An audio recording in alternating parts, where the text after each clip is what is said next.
let's go ahead and talk about what happened last week.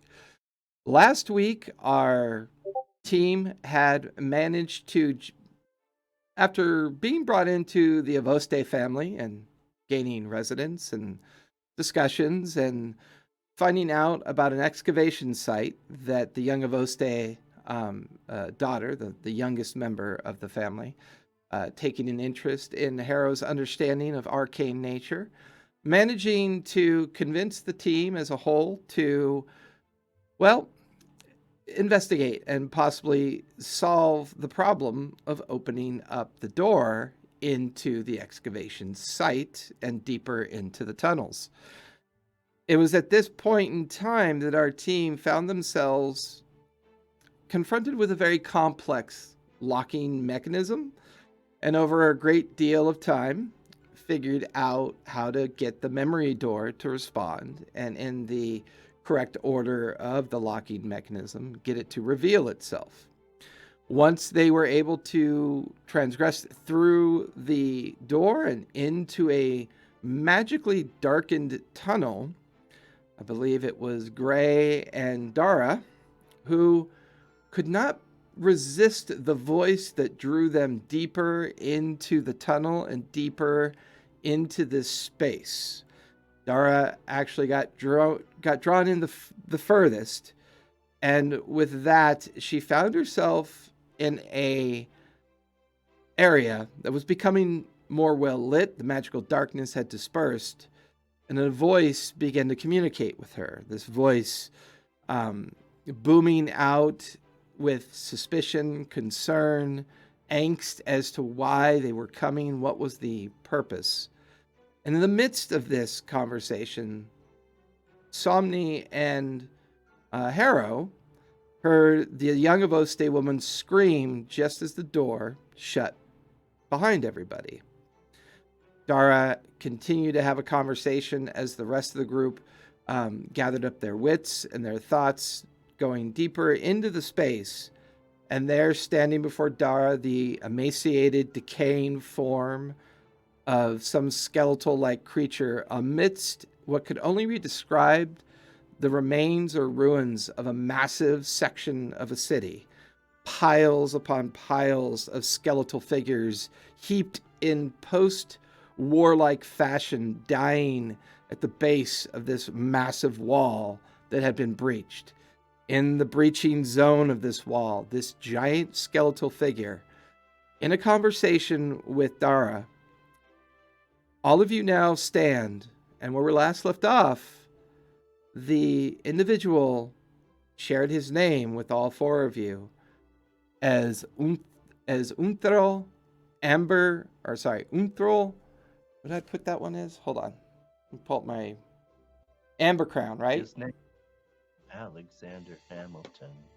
No. Yeah, I wrote down Uthildorn Amblecrown. Yes, Thank I you. also had Uthildorn.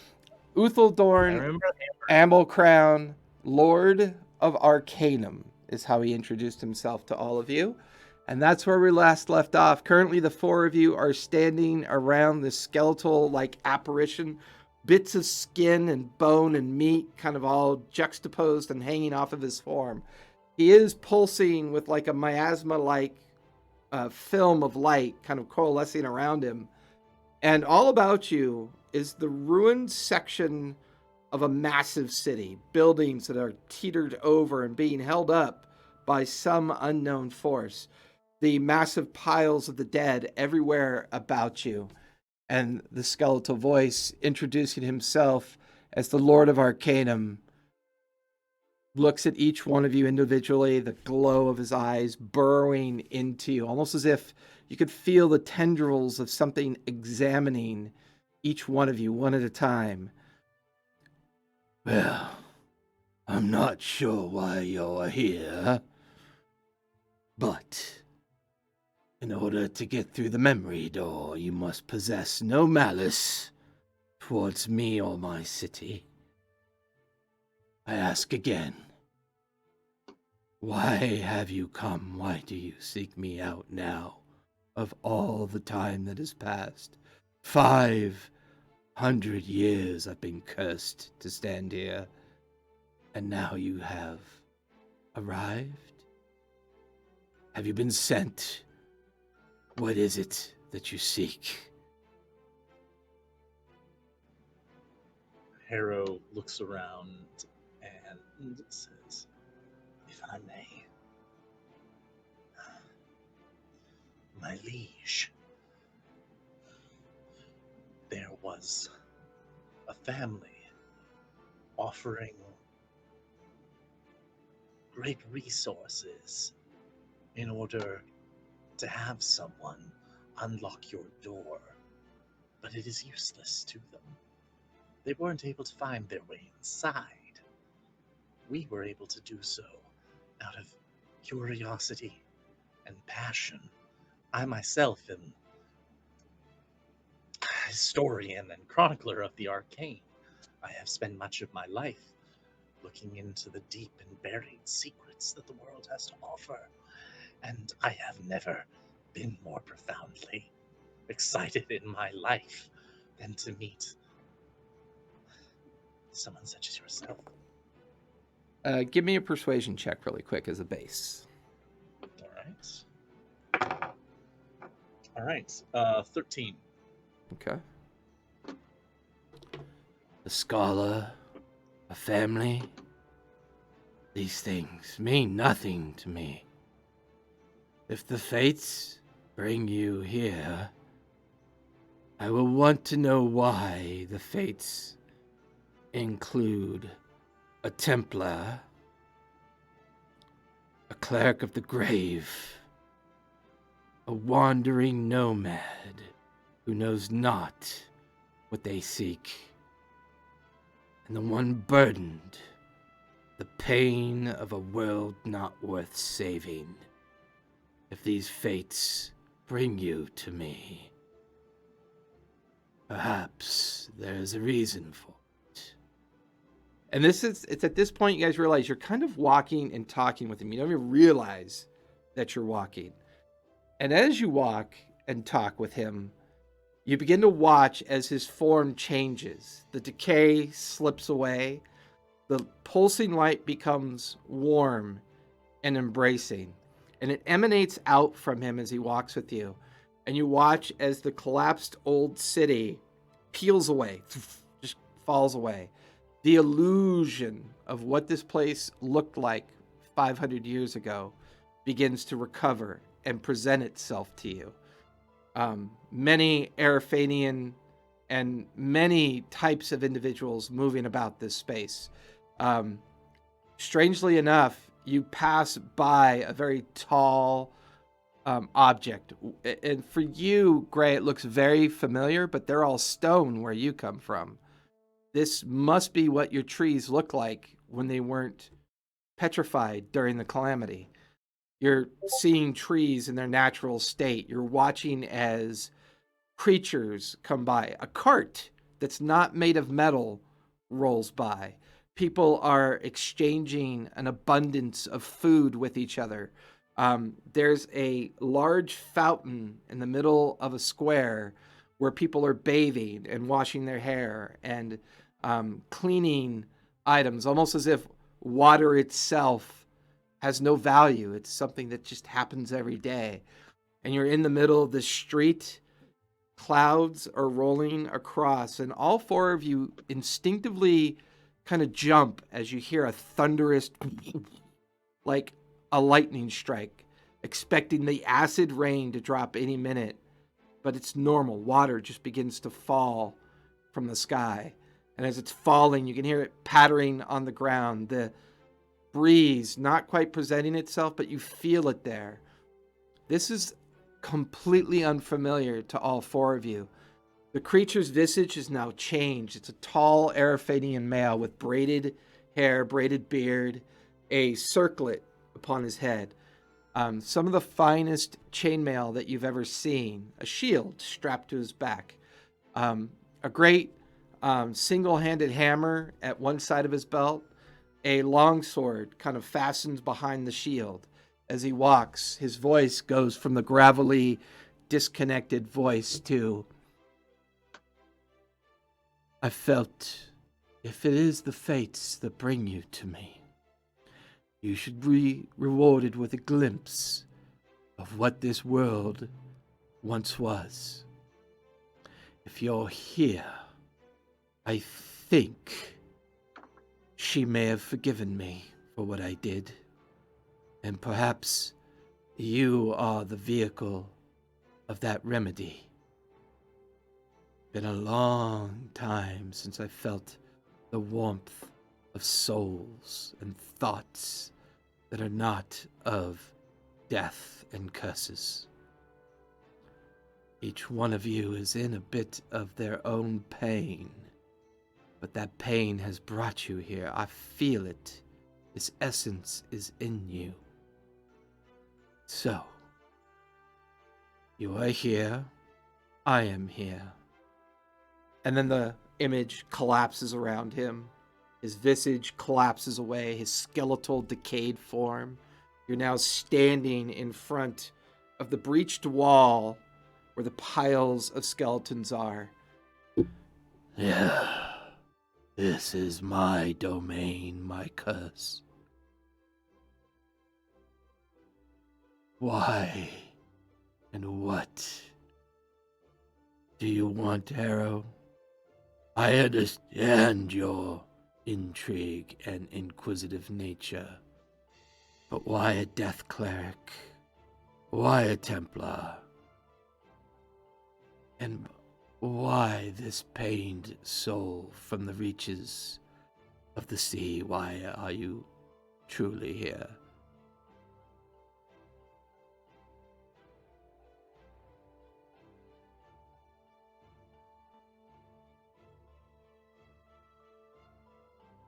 He shifts his gaze towards you. I mostly just wanted to be able to open that door so that I could make Harrow a bunch of crowns. And it seemed important to him. So also I got Philip out of it. So After 500 years, it's good to laugh again. I have forgotten the taste of joy. You are an interesting soul to look at. So much about you is so well hidden, but yet so much hope is clearly in you.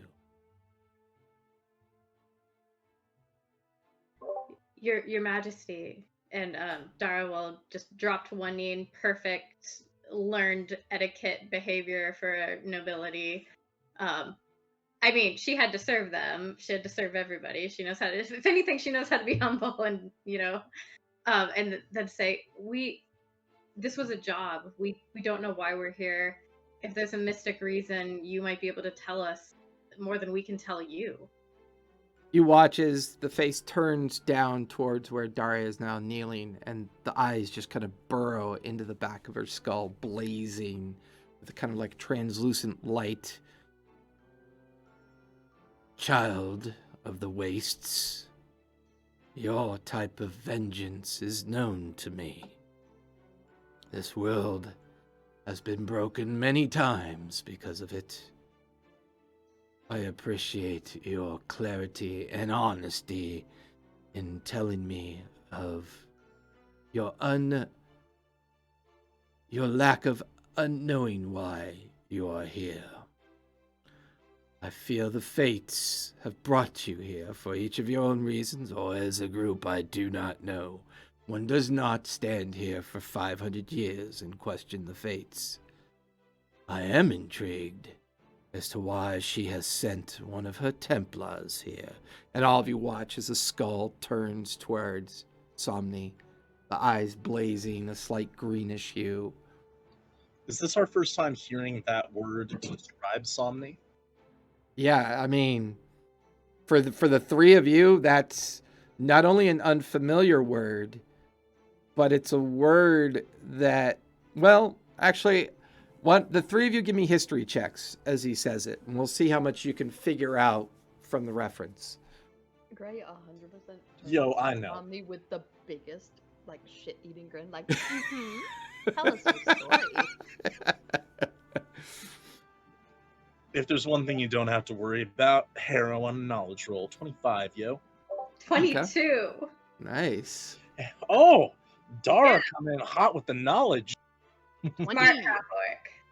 I'll say for the three of you, being out and about in Arafan, making your travels and having some common understanding of the lore of the world. Since the twins are usually worshipped in secret, often there's been rumors of an order that continues the belief in Symphoneus and her hope and her bright light and the foster of hopefully saving this world from itself. And there are rumors of organizations or a single organization that specializes in this prosecution of that hope.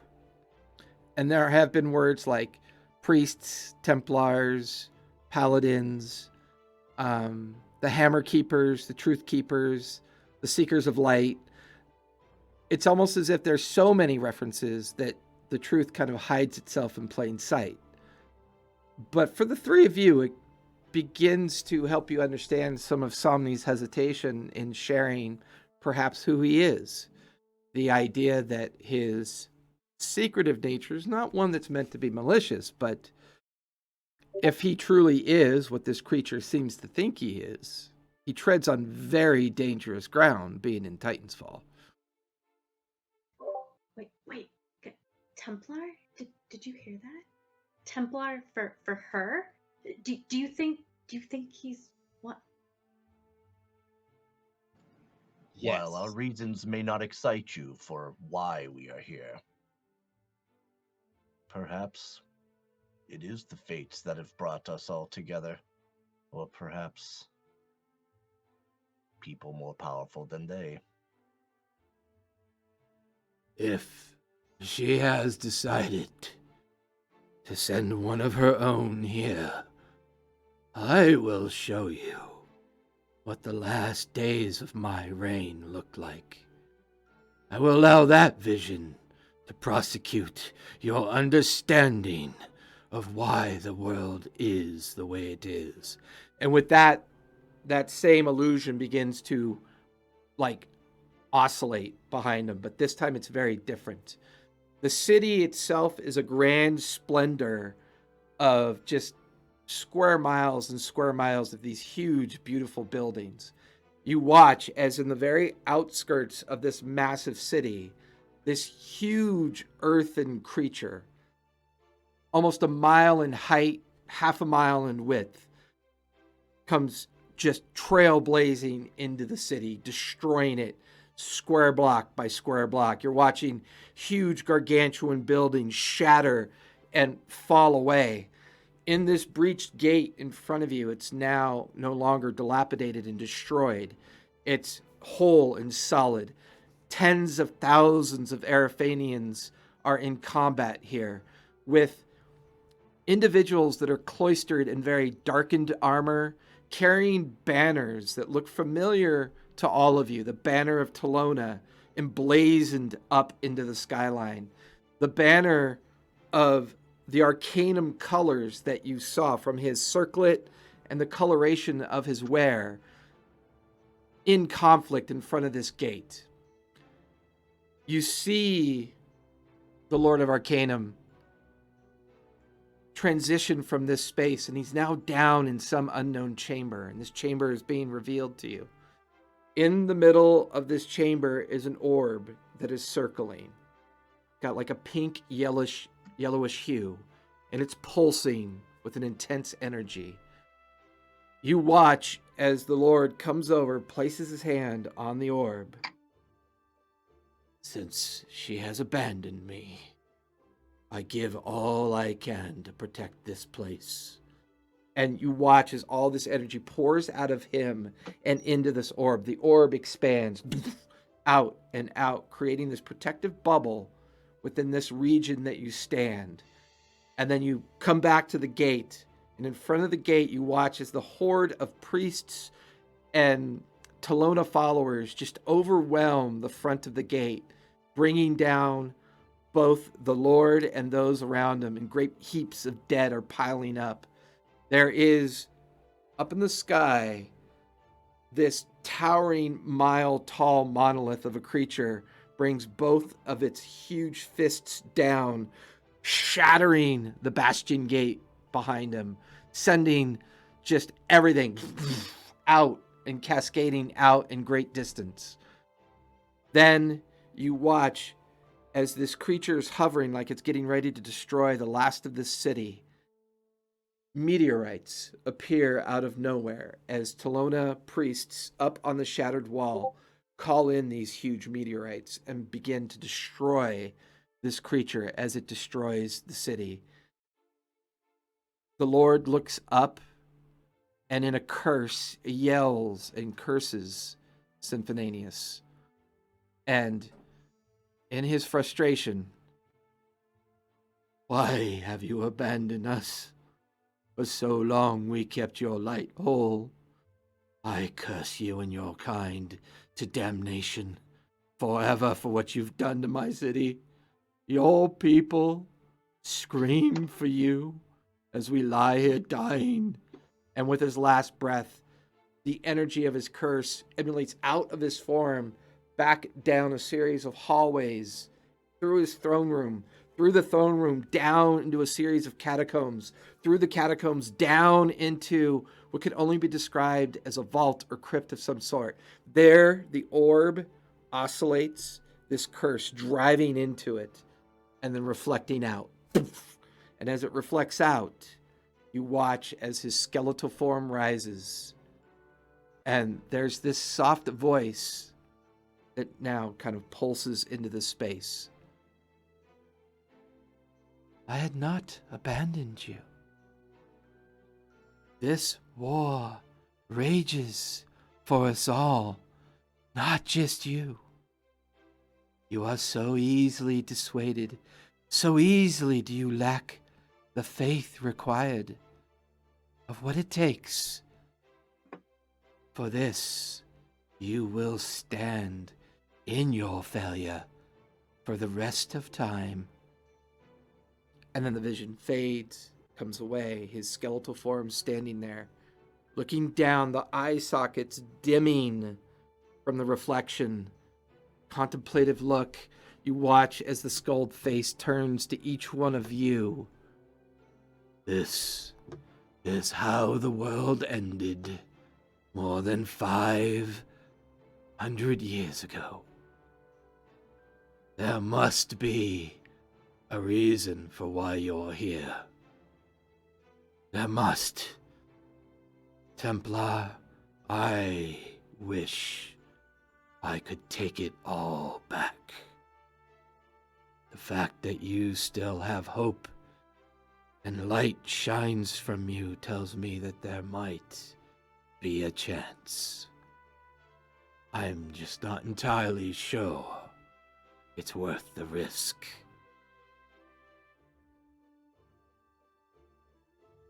I believe. And then he stops talking.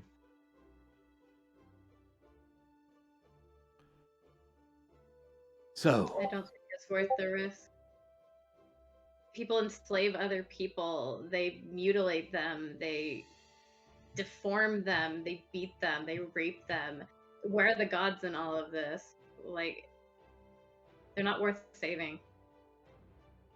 your pain is known to me, and I couldn't agree. Whether or not the goddess Telona is responsible for this, I do not know for certain. I believe her to be a false goddess, and those that follow her know so and do so willingly, because she is the only one left that still gazes upon the world. Do I believe the twins still show an interest? Cast a look at both Gray and Somni. I think they do. So, with that, Very deep in the residential section of my old chambers is an orb that contains both my essence and the magic that was absorbed during my curse. You can retrieve this.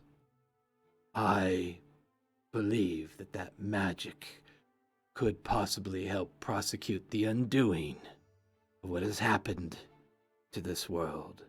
Shattered this permanent, hate-filled, murderous place. Bring back my age that never was allowed to exist.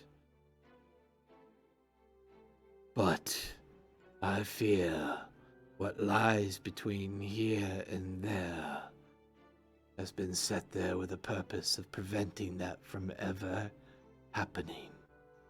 I cannot cross this breach. My curse roots me here for the rest of time, or until time is undone. He looks through the breach, looks back at the four of you. You have no constraints here. The door has allowed you to pass. I sense no malice. Glimmers of hope and pain, yes. And he raises his hand. The breach, the glow, falls away from it. Allow you to pass. Go if you wish.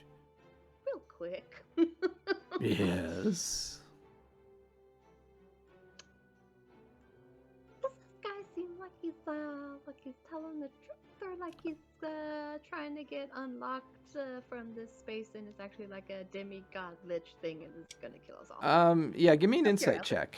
Okay. Yeah, give me an insight check on that one. Just curious. You know, like you do. Yeah. Not great, but let's see. Inside 14. At first, he's very difficult to read, but there is some genuine frustration during the retelling of the story. The fact that so much was revealed to you because of the intensity of his pain and suffering. You get the feeling that this is a condemned soul who made a tragic error in judgment, and he's doomed. There's no point in his lying. Whether he's telling the truth or not is more about the emotion of the way he's saying it.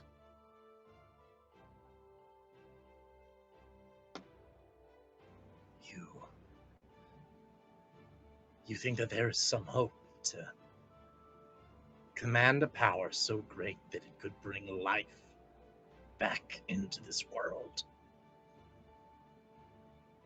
I am unsure what it means. I leave that to the fates. If you are fated, it will show its way to you. I am merely a gatekeeper, protecting it for those who may be able to figure out how to use it.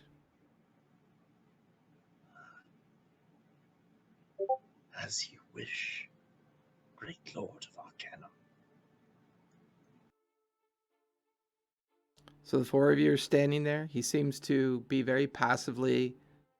He kind of leans back, revealing the breach in front of you, and just seems to be very content with staring at the four of you, his dim, glowing eyes staring intently. What would you guys like to do? Your Majesty, you mentioned there was something placed in between us and our goal to prevent the curse from being lifted. Do you have any idea what that could be? I don't know for certain, but the priests were suspicious of this area. It did not collapse like the rest of the city. I know what the goddess is capable of. She is the goddess of disease, plague, rot, famine. If her priests are truly channels of her power. Is he speaking of Talona right now? Yeah, he is. Okay. And what is the name of, or how do you spell or closely spell like Synthenaeus, or what is the name? Symphoneus, Sinphi. Sorry, Sinphaious is Symphoneus. Okay, cool. And that's one of the twin gods. The other god Yeah. is Inderfan, the god of the north, the god of mistrust. Right. Now, okay. Thank you. for most of you, the way he's speaking in regards to Talona is a little bit surprising because Talona is actually worshipped as a goddess of creation. He seems to be using the reference of her very differently. This would be new information for the four of you. For you, Somni, it's always been preached that she was a false goddess, so you're not surprised by that. But that's based on the nature of your belief in Symphoneus and the goddess of light and hope. For you, Gray, your revelation with your vision that you had during your ceremony, you're unclear as to what it truly means, but there is a little bit of suspicion amongst the Frozen Heart capital city of your home and those families that reign there, that Talona is very much a false idol and false pretense, which is one of the reasons why they commonly worship Symphoneus. The rest of the world, for the most part, views her as a goddess of creation and salvation, because the belief is that she is the one that brought down the Earth Titan and saved the world from destruction. Hence, her power began to grow from that point. And I'm mostly iterating this because the three of you rolled really good on your history, and with the nature, Somni, of your background, this would be relatively common as part of your Templar training and upbringing from this concept.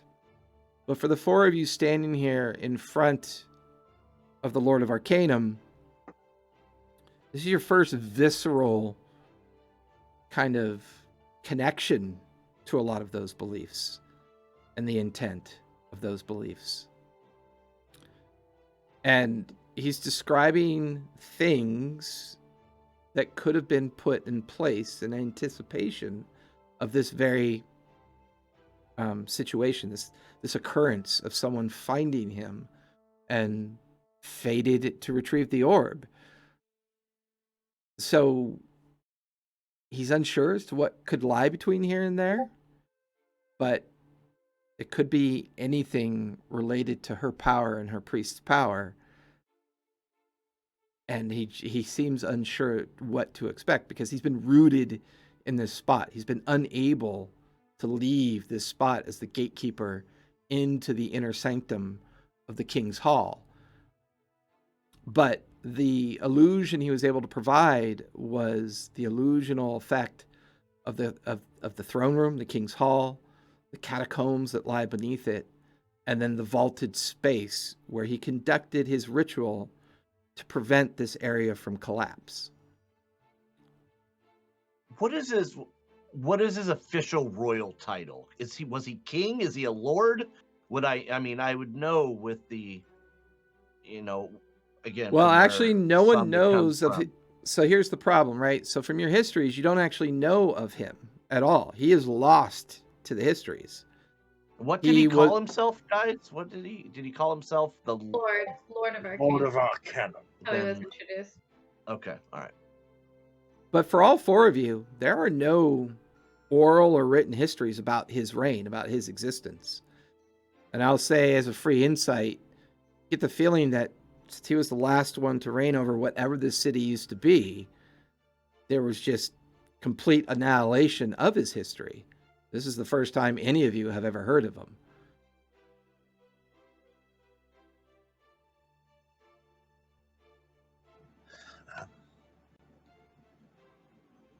So... I have so many questions, but perhaps do you have anything that might aid us in the attempt to secure this power? I have shown It is- all that I'm allowed to. Any more would be to your doom. Fine. So we must cross this threshold then, to learn more, to understand what's going on. It would seem that is your fate.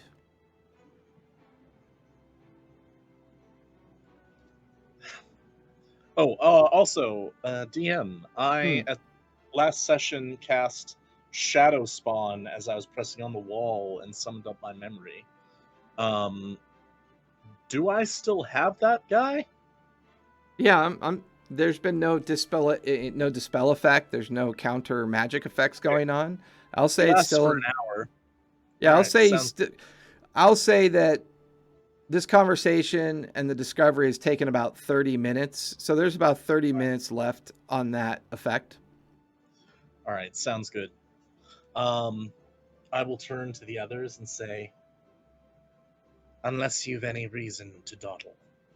And then I will begin sort of like stepping up next to the threshold. Your lordship. So many things wrong. You have my word. I will either bring you back into the history books and remembrance of a time where rulers were benevolent, or die in the attempt. This is all I wish to reveal at this time. I do miss the warmth of her touch. When she would look down on us and give us so much hope. Yes, the Somni. Go with her blessing. And mine. And while I may make a terrible substitute for this touch, Somni reaches out his hand and tries to hold the hand of the Lord of Arcanum. Give me a persuasion roll. I then. Ooh, that's going to be a 21. Nice. He sees your outstretched hand, and his hand begins to move towards yours. And then it turns over, and in the palm of his hand is a small copper ring with the insignia of his reign on it, the circlet, the clovered leaf, and the blue and white background with the shining sun behind it. This was mine when she still blessed me. Take it. Maybe it will help. It is old, and it's not been used in a very long time. Kind of like me. Hopefully it will help. And the copper ring is dropped into your hand. Give me a con save really quick. It's one of my good ones. That is a 20. The intensity of the cold strikes you so hard you nearly drop the copper ring. Take 3 points of cold damage, but you manage to hold on to it and deftly close your hand around it. It's so cold, but it doesn't. It forces you to focus, and you maintain. And as you're maintaining that grip on the pain that's burning with the cold in your hand.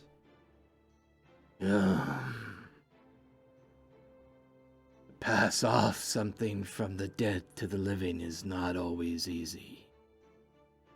You show great fortitude, Somni. She has chosen well. And then he kind of steps back, stares at the four of you.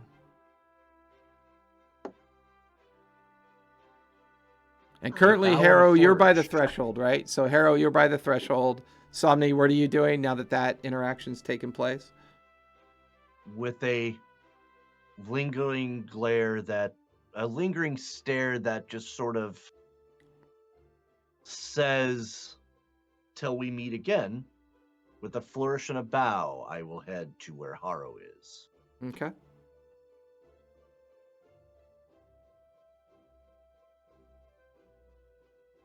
So, Gray was in the background fidgeting as As she they always fidgets. do.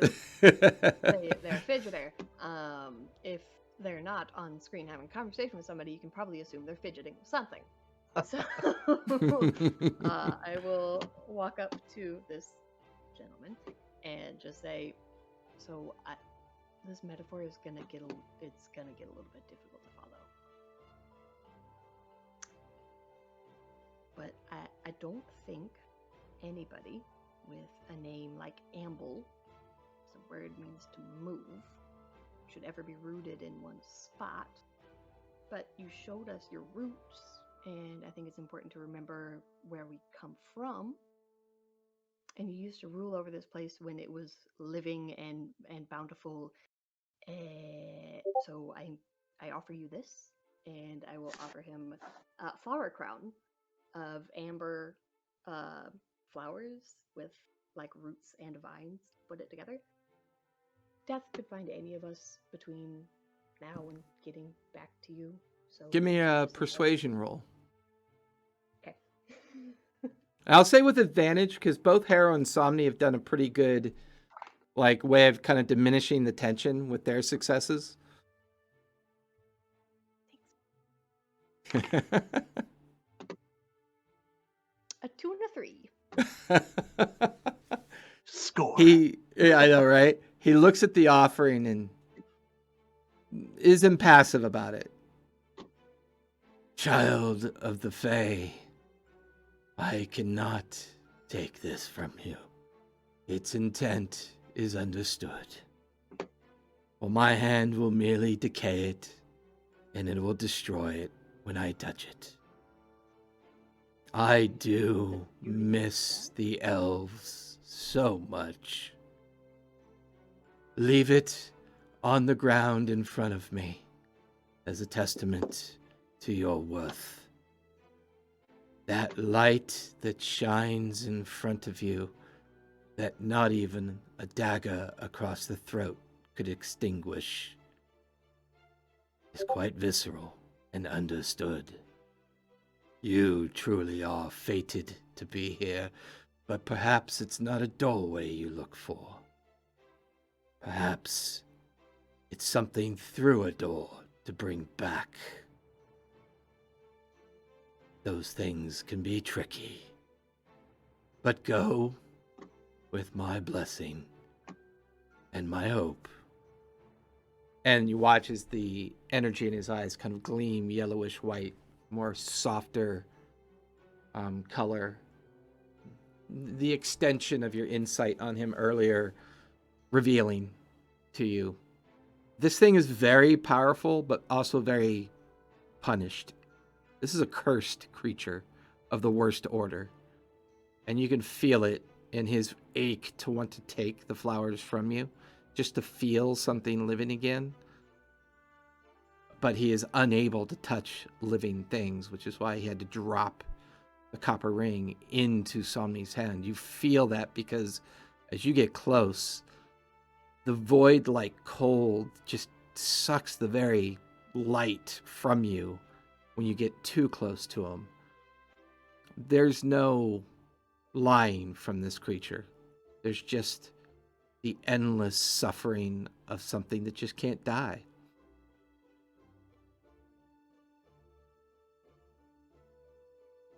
That's sad. Oh, buddy. So with that, do you step over by Harrow and Sumney as well? Yeah, I set the crown down and just give it a little pat and give a little bow. It's not as good as everybody else's, right? Well, your 2 and the 3 will definitely concur with that statement. The creature looks at the last one standing there. It's you, Dara, as you stand there. The creature looks at you. Child of the Wastes, you of all that stand here have the most to gain and absolutely nothing to lose. When I looked at your thoughts, I understand your need for vengeance. I will give you a word of advice. As one standing here cursed before you, learn to control it and contain it. Vengeance is a difficult poison and weapon at the same time. If you decide to cross that threshold, you will do so with my blessing. But it is your choice. I will not make it for you.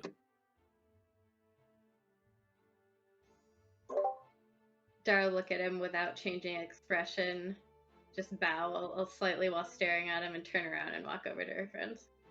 Okay. So the four of you are standing in front of the threshold. What would you like to do? Comrade. Step inside of it. Okay. Oh, Dara wants to tell Gray, so I think you have a really great, cool power that can bring living things back. Just saying. Yeah, I kind of felt a little bit like chopped liver when he was like, the magic to be able to bring things back to life, bring life back into this world. My God, I was like, I literally a skeleton. I know.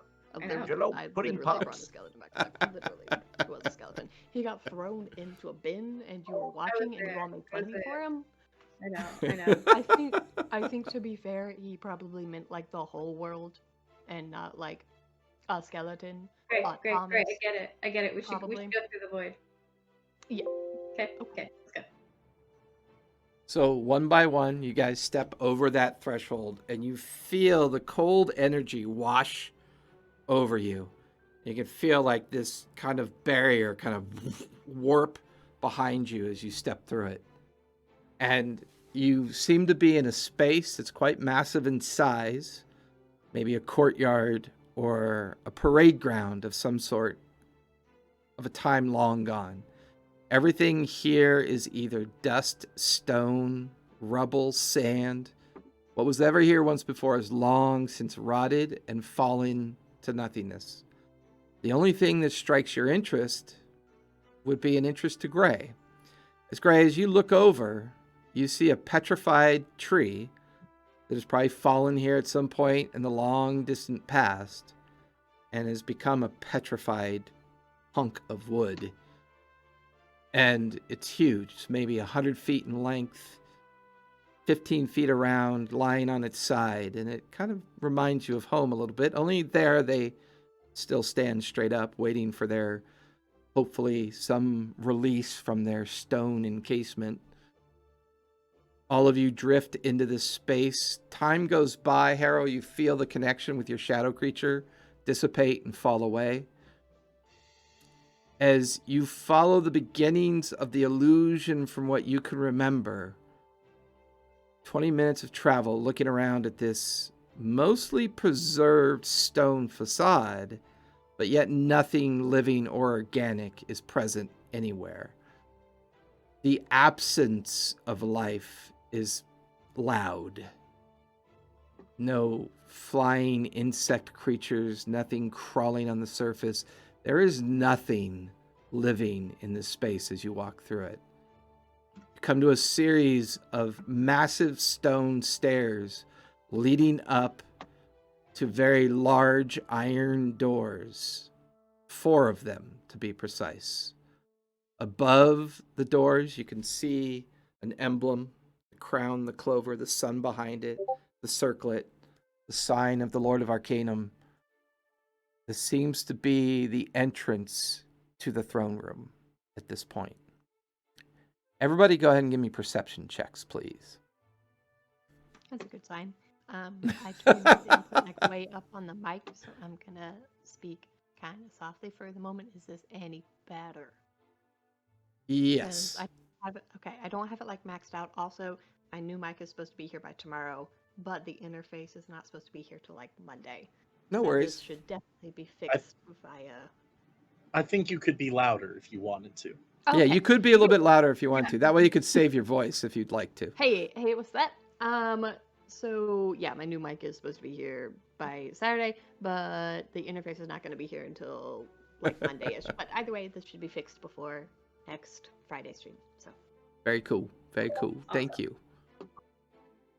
So the four of you are standing 20. at the foot of the stairs. Okay, 20? 20. 20. Look at that. Look at us. 3. Yeah. 1, 2. 3 for a 9. 3. For Gray and Harrow, you're easily distracted by the grandeur of this place. But Yes, for Somni yes, and that's right. Dara, you recognize this quite specifically to be the throne room. But for the two of you, you can see almost like a bluish vapor leaking out from underneath the iron doors. And the edges of the doors look almost like frozen with ice and cold. You can see veins of crystalline structure leaking from the edges of the doors. And as you get a little bit closer, the two of you begin to notice you can see your breath as this space has gotten dramatically colder within the last few feet. Stop, kind of reach out and touch Somni, and just like point to the door, like what we're seeing this blue. Okay. I'll nod in acknowledgement. We have really extensive conversations together. We do. 2 words, but 1,000 memories. There it is. Oh, so sweet, Jay.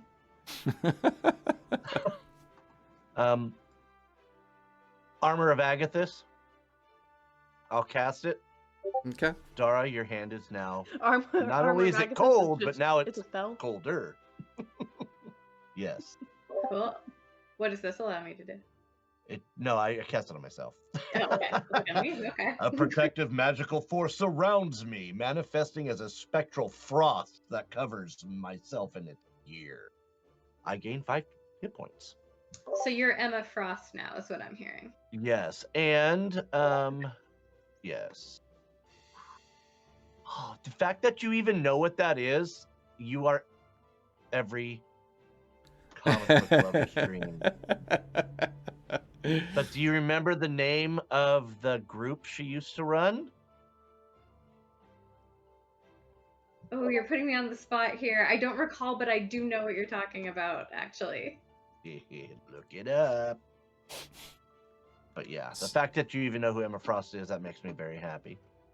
So the Alright. 4 of you stand there. 2 of you White not quite queen. paying attention, but the other 2 paying attention. Do What are we you guys at least doing? notice that it's cold because of our breath?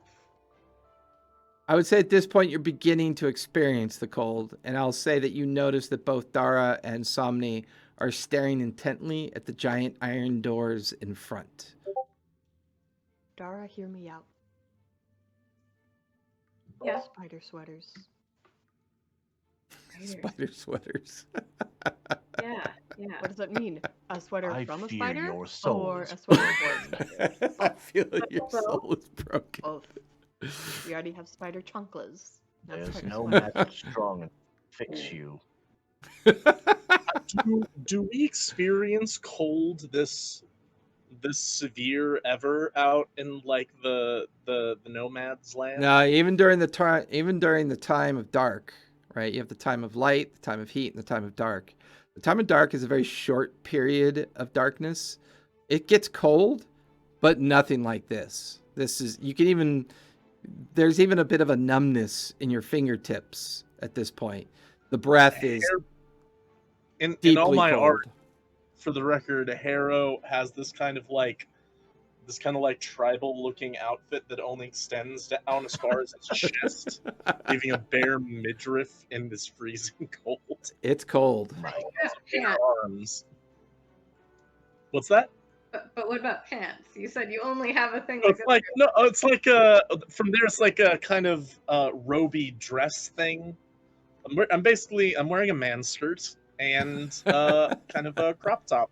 As long as it's not a All very onesie. mystical, I assure you, it was necessary. All you need are like leg warmers and a headband, bro, and now you're off to the races. Indeed. Yeah, but in this like weird sort of arcane-looking outfit, Harrow's definitely suddenly finding himself very. The arcane jazzercise master. That's Arcane you, Haro. goes to Coachella Jazzercise. Yes. But I suddenly what's happening? What is that door? It's a door, Haro. Now, can you open? Well, we can try.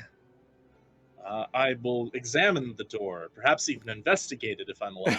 Yeah, go ahead and give me an investigation roll. I think that's one of my +8s, right? No, it's my +5. Okay, 19. 19. It looks surprisingly plain, but well kept. A slight touch and a bit of skin almost sticks to the door from the feeling of the cold. Your breath is pervasively cold here. It's now, for you, it feels just a hair above freezing for you. Just at that point of where it's so cold that you don't even want to like go forward, but it's tantalizing because the door itself doesn't appear to be locked. You don't see any glyphs or wards, just the edge of frozen tendrils of ice on the bottom sides wherever the door is capable of being touched and open. There's a set that you're investigating in front of you and another set off to the left. And this kind of makes sense because if this is access to a throne room, it's pretty common for one set to let people in and then another set to let people out. Okay, well, the first thing I'm going to do is take a moment, just warm myself back up again by pointing to the ground and bringing in a bonfire that I can warm my hands at before telling them, for my investigations, it seems to just be a door. As soon as we're prepared, we can go through. It's entirely possible that whatever's on the other side of this perfectly normal door might be malicious in nature. You turn around and you're like standing next to this bonfire and you decide to give this a speech and I'm just standing there with a torch and I'm like, Yeah, that'll get a laugh from Somni for sure. You can light it on here if you want. By the way, don't think I've forgotten. You have your chance now, if you haven't taken it yet. oh, it's gonna take some time. This is going to be the most glorious of flower crowns. I'm just saying, if you don't do it while we're down here, the deal's off. You have a I time know. limit. I know. Look, art takes time, okay? Bringing life into this world, it takes time. Just if you miss your chance to know that I am a man of my word, provide the opportunity. I do believe that your words were, if we got through the door, I could make you as many flower crowns as I wanted. Whilst we were away from all of those prying eyes, yes. And then you didn't I say didn't that hear that once part. we were next to them that you couldn't have them anywhere. You just said that I can make them while we're away, and there was nothing in the deal about you have to take them off. Yeah, Well, I didn't hear that. I will remove them once we are once again near others who might find this obtrusive. And for you, Oh, Grays, you bro, do don't that as you know make anything them. about deals with fey creatures. Grays, you bring these things into existence, they almost freeze instantly because of the cold. The delicate nature of what you're producing makes them vulnerable to even normal, like light cold, kind of like the heat up above, kind of wilted everything. The cold here is almost freezing their delicate nature, which actually makes them kind of a little bit more translucent and pretty. Aesthetic, right? Yes. And I'm gonna as work it in and as my Harrow, motif. as you go to remove them, frustrated, because they're cold, they're actually sticking to your armor, the reptilian skinned armor that you have, and they like stick to it in their kind of semi-frozen state. To remove them would be to pluck them and pick them away. I'm assuming that I have like a gristler on my shoulder, like Oh, yeah, every now and then he just pecks one off and eats it, sees another one, pecks it off and eats it.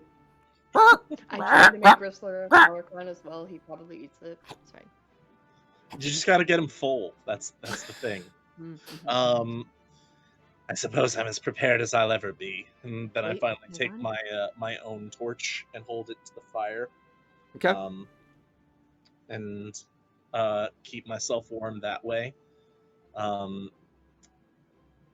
Did Gray do that touch? Was that another? Yeah, wait. Adjusting one of the flowers is not. What color is my flower crown? Oh, Dan wants to many. know. Harrow wouldn't care. Many. Rainbows. Rainbows. All right. Ridiculous. From your perspective, the part that I'm working on, that you can see that I'm working on, not that crazy. Kind of your motif, maybe. The back, just Purpley, rainbows. a little bit. Rainbows. Yep. Is it like a mullet? Professional in the front and party in the back? mullet Yeah, of a mullet a crown. mullet of crown flowers. I Have love it. like a back what's the thing on like a bridal gown that hangs in the back? Veil? Yes. A Not veil. like a veil, like the Train? like a train. Yeah, like the train. Yep.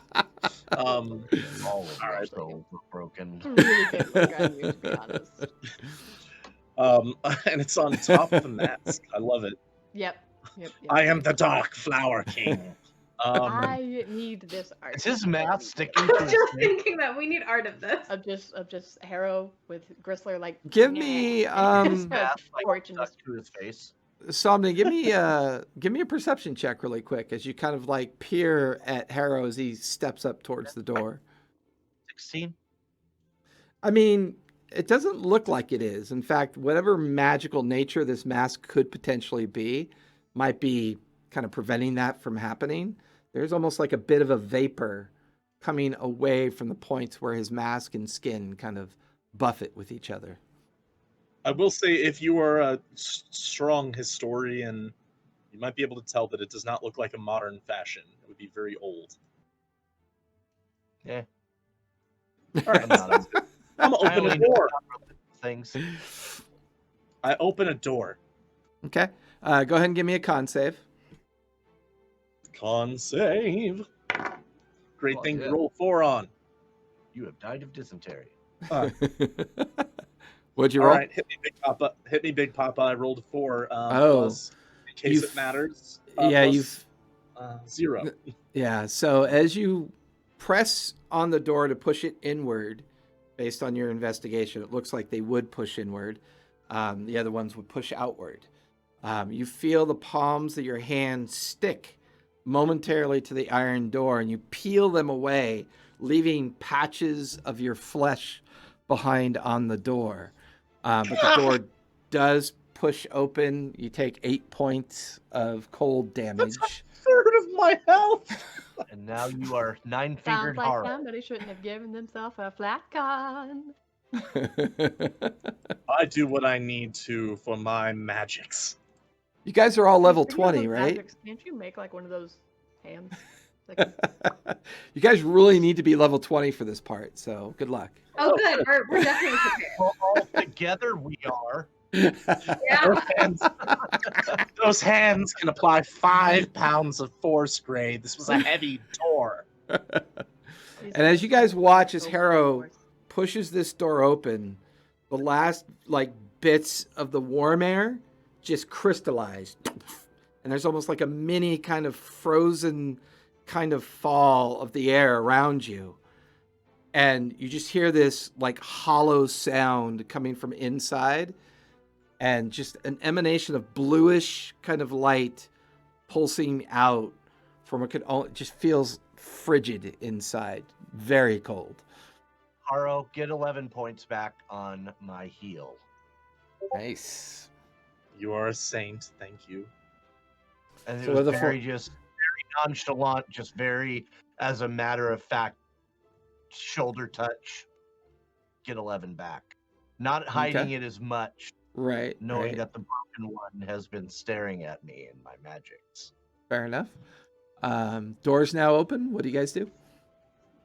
We say hi to the raiding party in stream first. Hi. Hey-o! Oh, hi. Thanks, everybody. I have a horrible habit of not paying attention to chat while I game, so I do apologize. Kevin, you're Appreciate absolutely everybody from Ghostlight. It looks like Ghostlight RPGs. Thank you guys so much for coming out, man. Stick around. thank you very much. Pleasant D&D. much So appreciated. we So the open door- The door is currently open. You're watching as Harrow is kind of recovering from his hands being blistered and torn. Somni seems to be casually aiding Harrow at this time. The door's open, but the cold is still very much present. I go first, bravely. Yeah, I is the now cold, fall back. is the cold harming us, or is it just cold? It's Like, just not... cold. It's you feel like if it gets any colder, it could become a problem. I mean, it's tough. Just tell me if we need another bonfire. Yeah, I'll just walk forward as well if it's not doing anything. Okay. I want to go third. I want to be between the indomitable forces of Harrow and of Dara and Somni. I want to Okay. be between the indomitable forces of myself. So one by one, you guys begin to make your way over the threshold into this space. It very much, the interior is lit with the bluish effect of whatever's producing this cold. You're in a main hallway that looks to go down into a large receiving chamber.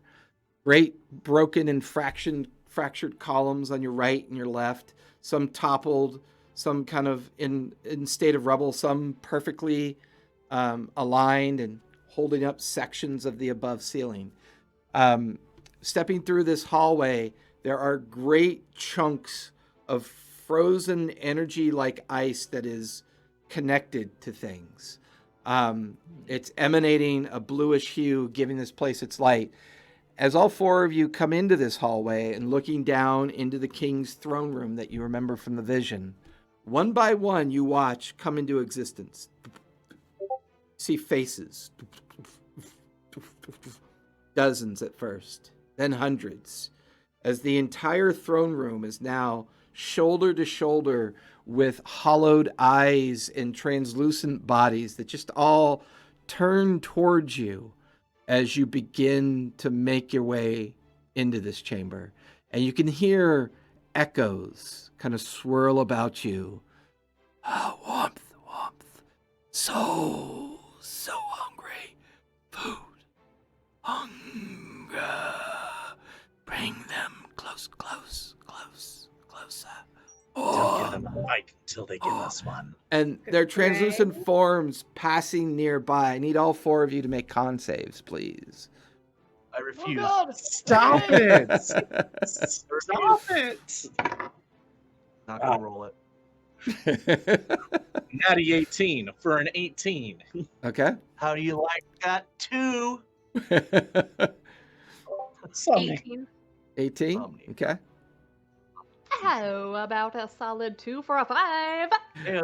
So for Somni and Gray, the cold becomes oppressive as the two of you take a point of exhaustion from the effects of the cold. For both. Oh, no. What? Take a short rest. Give me another con save. No, don't do that. I rest outside. And I'll say Or for if Gray, we on fire. and I'll say for Gray and Somni, the cold gets worse as these figures get closer to you and kind of like brush by you. You watch as patches of ice appear on your items that you're wearing, your skin. I've already got frost everywhere from the armor of Agathis. Yeah, so there's just cold penetrating your core. For Dara and Harrow, you're barely keeping this cold out, and you begin to realize that these translucent forms, they're echoing kind of like in the chamber. You're drifting deeper and deeper. At the other end of the chamber, where the great throne dais would normally be, it's normally collapsed with rubble. But on the right side and left side of this massive chamber, there's sets of additional iron doors. There's no other egress either in or out of this room. It would begin to match your vision of the throne room. The set of doors leading out behind you, the set of doors you came through are now behind you as well. This hallway goes on for another 50, 60 feet before it opens up into the massive throne room. The dais collapsed under rubble, columns to the right and left, and then a door far right and a door far left, both of them iron in nature. What do you think? Can Ideal one of real estate. Nobody on hand to claim it. Might as well you, can keep one of it. you magic type keep the cold away from us? Ugh. I mean, I could do something about all of the ghosts. Would that make them angry at us though? Probably. We probably shouldn't do that. Indeed. Bring as your you guys- torches nearby if you have them. Mine is lit. And as you guys drift through the space, Oh no, you're here's now a spoon for warmth. Oh no. you're now halfway towards the throne room itself, the area. All of these figures milling about in this space, just hundreds and hundreds of them. Go ahead and give me insight checks.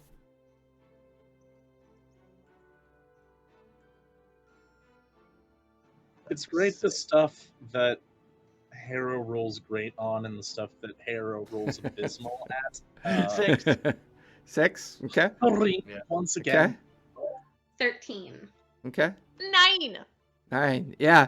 It's very confusing. You're not really sure why all these apparitions are here, but you get the feeling they're you get the feeling they're definitely the source of the cold. Either their souls were trapped here and giving off this kind of like caustic, kind of frozen essence, and the voices echoing through the chamber. I need everybody to make one more con save as you make your way towards the throne room. I refuse. You're killing me, Jason. Quite literally. 16. Heyo, 19. Okay. Natural 20! Okay. 14. Okay. What'd you get, Dara? 16. 16. The DC was a 14. So you guys are okay this second time. But the cold is getting worse. The voices are getting louder as you approach the front of the throne room. The only way out seems to be a door to the right and a door to the left. Can I investigate like the rubble? Like, is there anything like around? Sure, give me an investigation around- check. And remember, you do have a point of exhaustion. Why? Oh, no, I'm sorry. That was Yeah. Somni and Gray. My bad. I forgot you and Harrow were Somni. fine. The 2 top ones. That is a 17. 17. The rubble definitely looks old, like it has not been moved for a very long time. There does not appear to be anything organic in nature that could possibly survive in this cold. As you do this investigation, these apparitions grow close towards you, and you can hear them begin to whisper into your ear. Warmth, warmth. Bring warmth.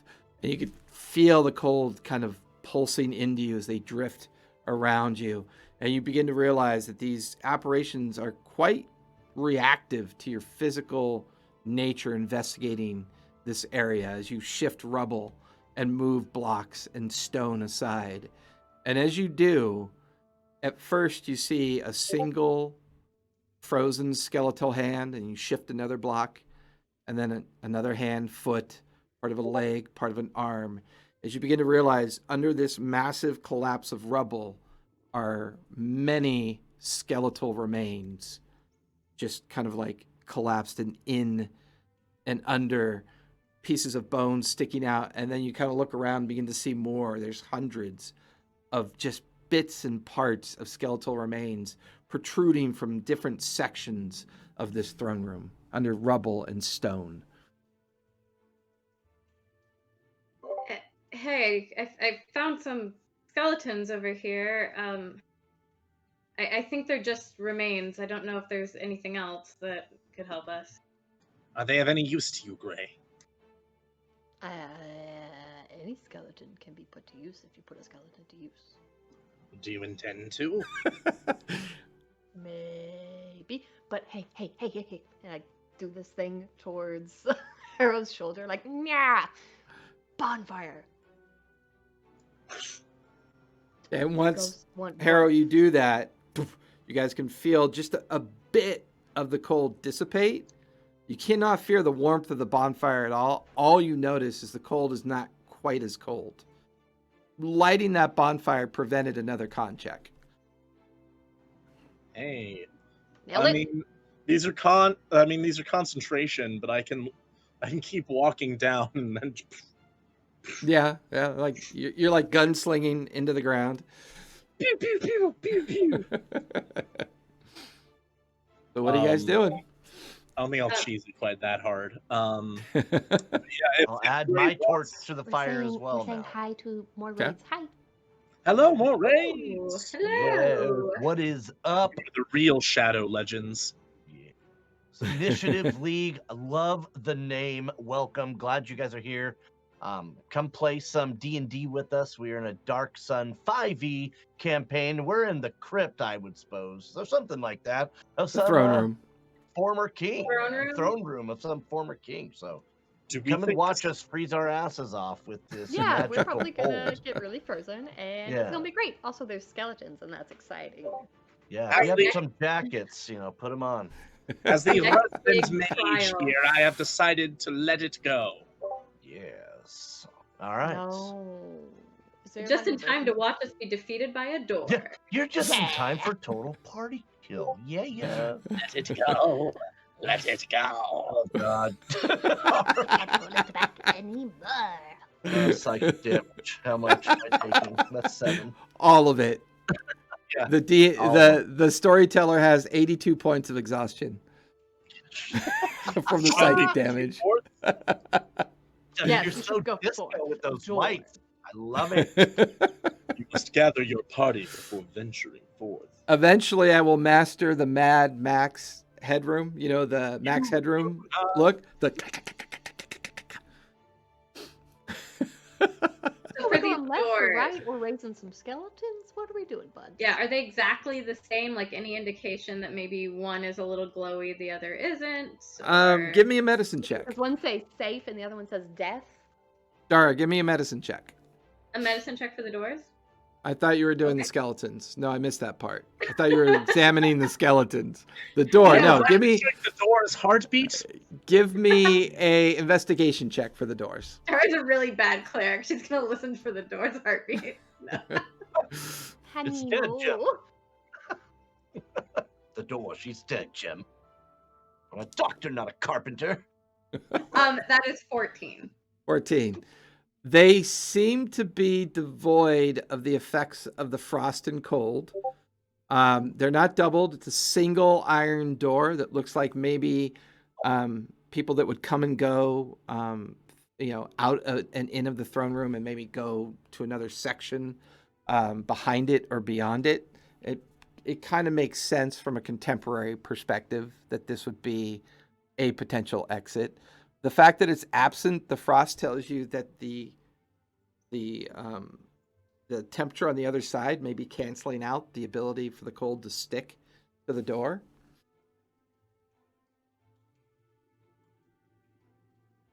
Well, they look the same to me. What do you think? Left, right?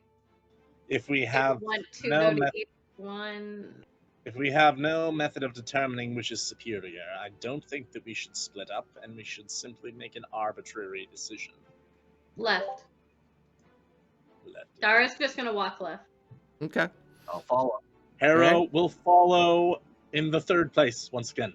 I'll be The- in the caboose. The door, kind of a little stiff at first, but it easily opens on its hinges. You're in a hallway that seems to curve about 30 to 40 feet off to the right. It is noticeably warmer here. And as you step into the hallway, the frigid temperature is kind of left behind. The door shuts. And just as this door shuts, there's this great echoing wail that comes from the room behind you, and then it goes silent as the door shuts behind you. Uh-oh. I'll check the door. but with gloves on. It's absent of the cold. It feels like it could be pushed open. It doesn't feel locked. It just feels like it kind of closed on its own volition. I'll return to the party. Okay. Are we locked in, Somni? I do not believe we are. Okay. Guess walk forward cautiously. And as you do, you come to a join in the corridor where you can see another corridor from the other side of a hallway, possibly the other door leading to the center point. You're now in a 20-foot wide corridor that goes straight back, right? So the two come together, go straight back to about 50 feet into what looks like another room of some sort. And then at the back of that room, a small kind of like corridor where it kind of collapses in on itself, and there's another double set of iron doors reliefed into the wall. There is the telltale signs of rubble, collapse, just ancient stones that haven't seen the light of day for a very long time. But the cold is kind of left behind you. The smell of rot is now permeating this space. There is like a green miasma type gas that's emanating out from underneath those sets of doors on the other side. And the smell is almost unbearable. The smell of rot is so bad. It's in your nostrils. And as you drift a little bit closer in the hallway, it gets worse and worse. It's almost burning your eyes with the sensation of the rotting fume leaking out from underneath the doors. Well, I don't know if I've ever been quite so thankful for the fact that I wear a mask. Sure, it's still bad. If we have to make an arbitrary decision again, I'd say we keep making the same one. I agree. Stick with the left. The left. So as you get closer, I need everybody to make con saves, please. Are you just gonna con save afraid us of to that. death? He's gonna try and I kill picked us the all. right door just so that I can be like gone in this moment. 16. Okay. 9. Okay. 19. Okay. 6. Okay. So Gray and, well, I don't know, you might be resistant to this, but Gray and Haro both take 6 points of necrotic damage from the diseased air that's permeating this place. Yeah, I don't For need to roll, by the way. for Dara and Somni, not affected. It's still Yeah. a pretty rancid smell burning your nostrils and eyes, but it's tolerable barely. The set of doors to the left are heavy iron doors. The set of doors to the right, they are side by side. 2 doors here, 2 doors here. The 4 of you, your passive is high enough. As you get near the door, there's heavy footsteps that can be felt, but they're almost kind of staggering. And you can feel the kind of thump, thump. The fume gets a little bit more oppressive from the other side of the door. The green hue of the gas lets a shadow leak underneath the crack of the door, like something is hovering, waiting on the other side. There's a slight noise, almost like a groaning noise. And then heavy footprints kind of walking away. Other door, other door, other door. Same sound and same gas emanating from that door as well. They seem to both lead into the same space. Great. All right, I'll take active danger over this smell. Let's go. Dara will open the doors if she can. Give me an athletics check.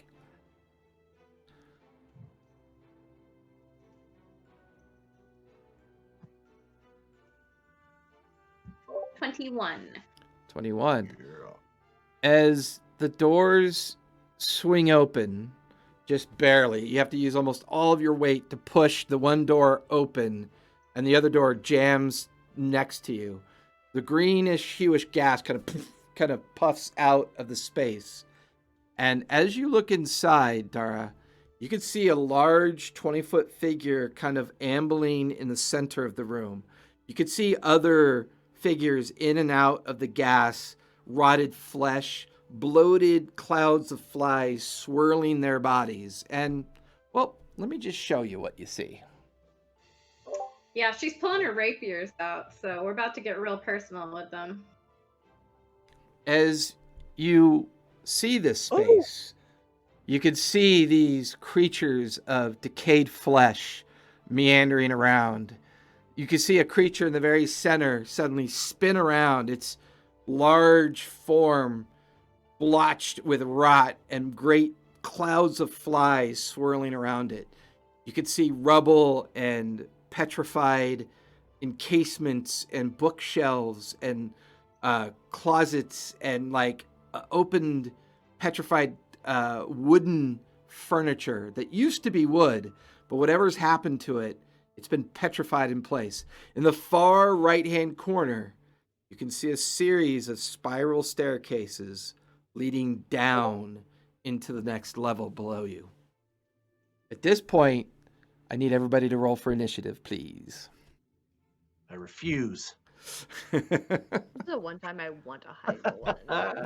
I know, right? Ah! Bring me my brown pants. Bring me my brown pants. Yes. That's a 11. 10. Of all the times to roll a natural 20, 25.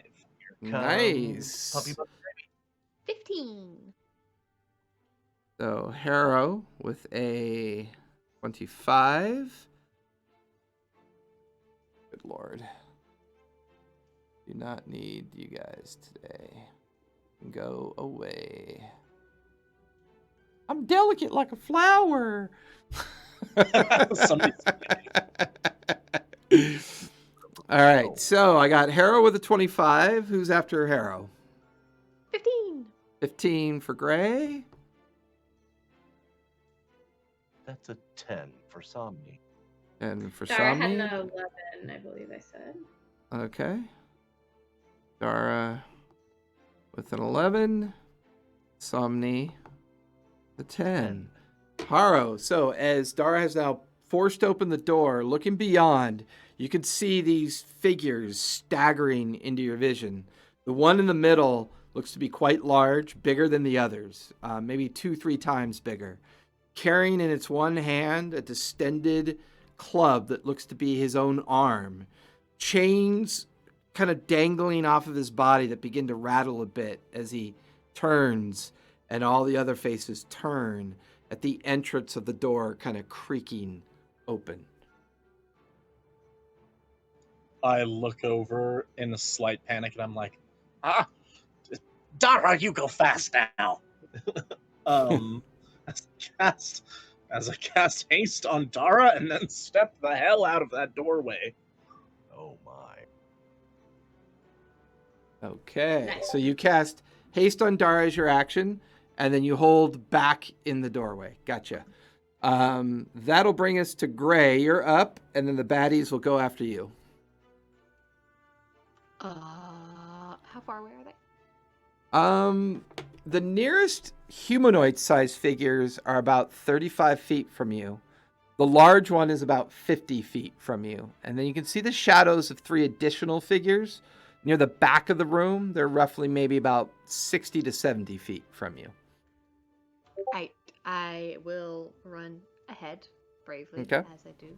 Just try to get as many of them within 30 feet of me, as I do. And just So, say, if you go to where the table and books are stacked in the middle of the room, I will say that will put every single one of them within range.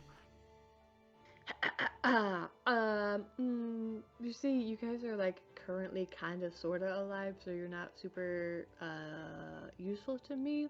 So how about we all just take a break, go somewhere else and take a nap, and I will turn undead. Okay. As you hold on to your arcane focus, are you using your arcane or your pantheon focus?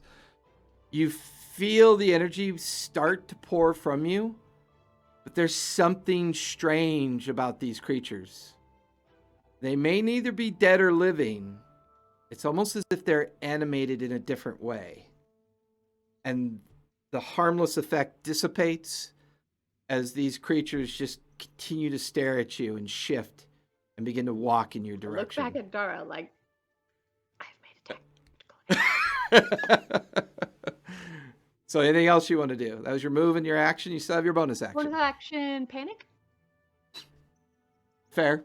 She will spin in her circle with her hands above her head, waving them and screaming. I like it. So the baddies are going to go now.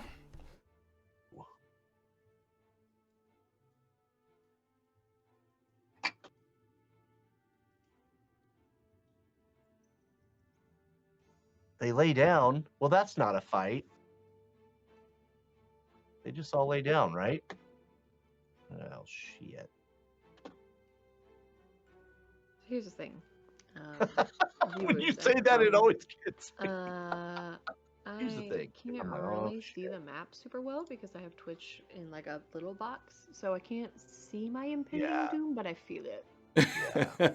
You guys I watch. need to get in a better overlay with a bigger map section for when we. Yeah, it's do the battle. best. It's the only overlay I have, unfortunately, right now. Yeah. So, but you guys should be able to pop it out on your Oh screen. yeah, no, it's correct? because I don't have my second But it's monitor still up. small on Everything's in squished. Discord You're too, fine. for- Gotcha. It's still a bit small, but it's okay.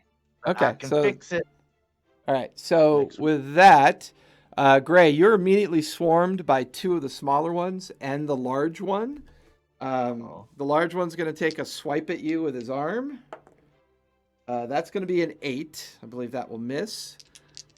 And then the other two smallish constructs, that's going to be a 9 and a 17. 9. Neither hit. Nice. Oh, You watch as my. Gray kind of dodges the first strike, and then another strike kind of bounces off of her armor, and then another strike she dodges out of the way. Somni, there are two approaching you in the doorway.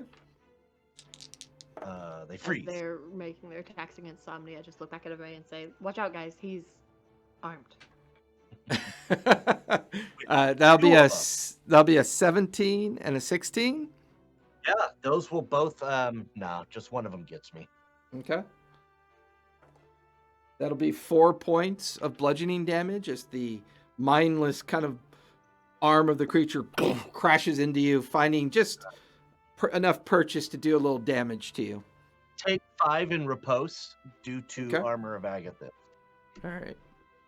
Good to know. And you watch as the arm ricochets off of you, frozen. You see two of the fingers break off from the reaction and kind of fall to the ground in front of you.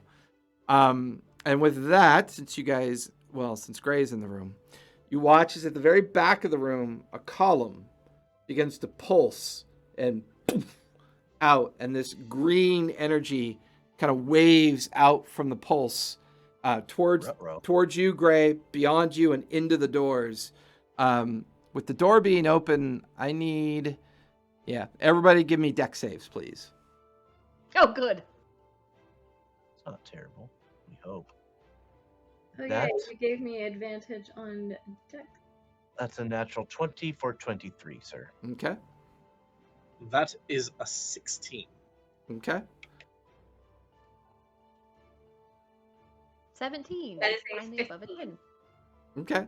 DC was a 16, so Dara, you're going to take 12 points of necrotic damage from the force wave that comes out.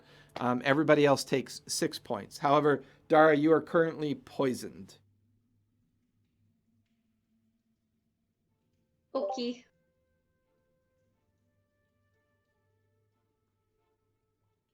All right. That one went. All right, I'm down to about half. You're so squishy. Yeah.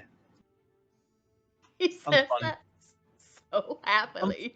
I'm, Oh, yeah, I'm, you make a I don't know. con save I mean, first. guy who would be fun for chasing the trap and kill, I guess. Yeah. How's it con save? Hey, You you're a know, level. told me Face up, bud. they Huh? didn't How's want it me in going? the Huh? game anymore. I just didn't know it'd be so obvious. That will Sure. finish their turn. Dara, you are up, and then Somni, you're on deck. All right. Dara, with her rapiers out, is going to charge in, of course, right for the biggest, baddie in the room. And I have a question. So, Gray turned undead. So, are they still considered undead creatures, or are they no longer undead creatures? I'll say as your passive, you recognize Gray did try one of her Pantheon-like effects. She yelled out to try to turn them. The fact that they didn't tells you that they're probably not undead. They're either animated in a different way, or they could be constructs, they could be something else. But the fact that she was unable to affect them tells you that they're not undead. Great. Okay. So before making the attack, Dara's going to pull out her little special dagger she uses, make a slice on a part of her arm, and do a little rite ritual onto her rapiers, like smear some blood on them, Simba style, and then make her attack with her rapiers. So she activated. But as she does it, her rapiers are going to glow with radiant energy. So she's activating her Rite of the Dawn. Okay. So weapon sheds bright light out to a radius of 20 feet, resistance to necrotic damage, and it deals an additional hemocraft die of radiant damage when I hit an undead. So that's what I was asking about the undead. So it'll still do the extra 1d6. And here Gotcha. I thought you were fighting backwards by stabbing yourself. I mean, That'd be that. She's into some weird stuff. Don't judge her. All That'd right. be hey, that's you're definitely into. a Halona move for sure. All right, that will be a 16 to hit. That'll definitely hit. Roll for damage. Hey. All right.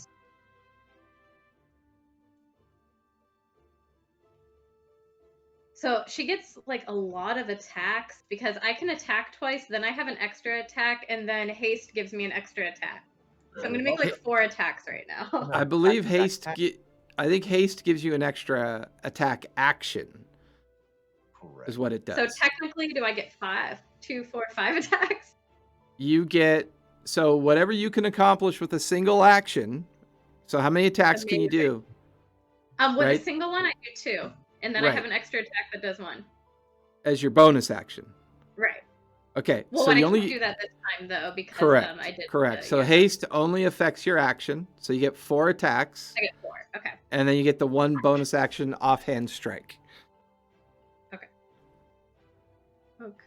Okay, so that is... Sorry, let me pull that. I only have one screen. I have to switch between tabs. That is 11 points of the slashing, and then another 3 of radiant. All right. You just dig into this giant creature in front of you. You watch as pieces of its flesh just kind of fall away from it when you strike it. It seems to be very nonchalant about getting hit, almost as if not really aware that it happened. Okay. And then the next one was a 13 to hit? That'll hit. Go ahead and roll for damage.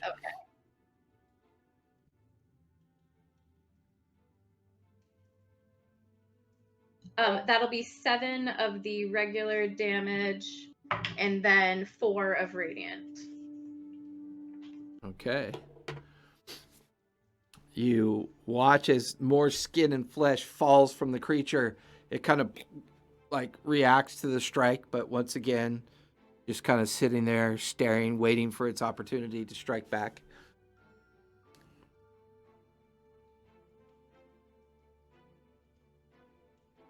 That is an 11 to hit. I don't know about that one. 11 will just barely miss. Okay.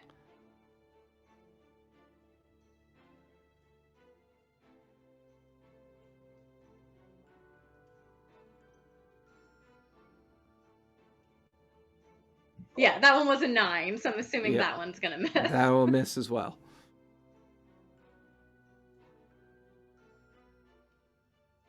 You're muted. Can't hear you. You're muted. Yeah, that's an 18. I was counting. Okay, 18 will hit. Okay. That'll be 8 points of the slashing damage. And then I'm gonna assume the hemocraft turns over because of haste. There'll be extra 3 of radiant if I can Okay. continue to use the extra hemocraft damage. Yep. Just you're carving bits and pieces off this monstrosity standing in front of you in gray, and it's taking the damage, but it just doesn't seem to care. Its form just waving and reacting to the strikes. It's still on its feet. But is it taking any of the damage, even the radiant? It looks like it's taking all the damage as you'd expect it to. Okay, cool. But he's just not caring. All right, and then I actually have to punish myself with 5 points of damage, and then that'll be it for my turn. Okay, Somni, you are up, and then Harrow, you're on deck. Okay, where is Harrow in relationship to Somni? Somni and Harrow are standing right next to each other at the doorway. I'm going to grab him by his chin Ooh. and infuse him with all the hit points I can with Lay on Hands, saying, "You need to stop getting hurt." And then I will turn back I around. don't know. So how I can give you up to 25. Take as much as you up to that. I will take 12. Thank you. Okay. So there you go. Thank you so much. And then I will simply that is a well, let me ask. No, that's considered that's an action. Yep. So I still have a bonus action. Yep. Bonus action in your move. Oh shoot. Nope. Well, nope. I'm gonna sit there. I'm gonna just that's my turn. So finish your turn. Top of the second round. Harrow, you are up, and then Gray, you're on deck. All right. Would you describe this horrifying creature as humanoid? It could be classified that way, yes. Are other creatures like are things friendly to it? Sorry, I feel like maybe I'm misremembering some of the details of the description. Is there anything friendly to it nearby it?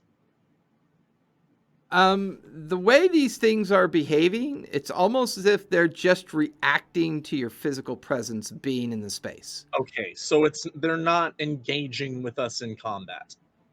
No, they are. They're swarming you. Okay, they are. Okay, great. Are they within range of the big monster?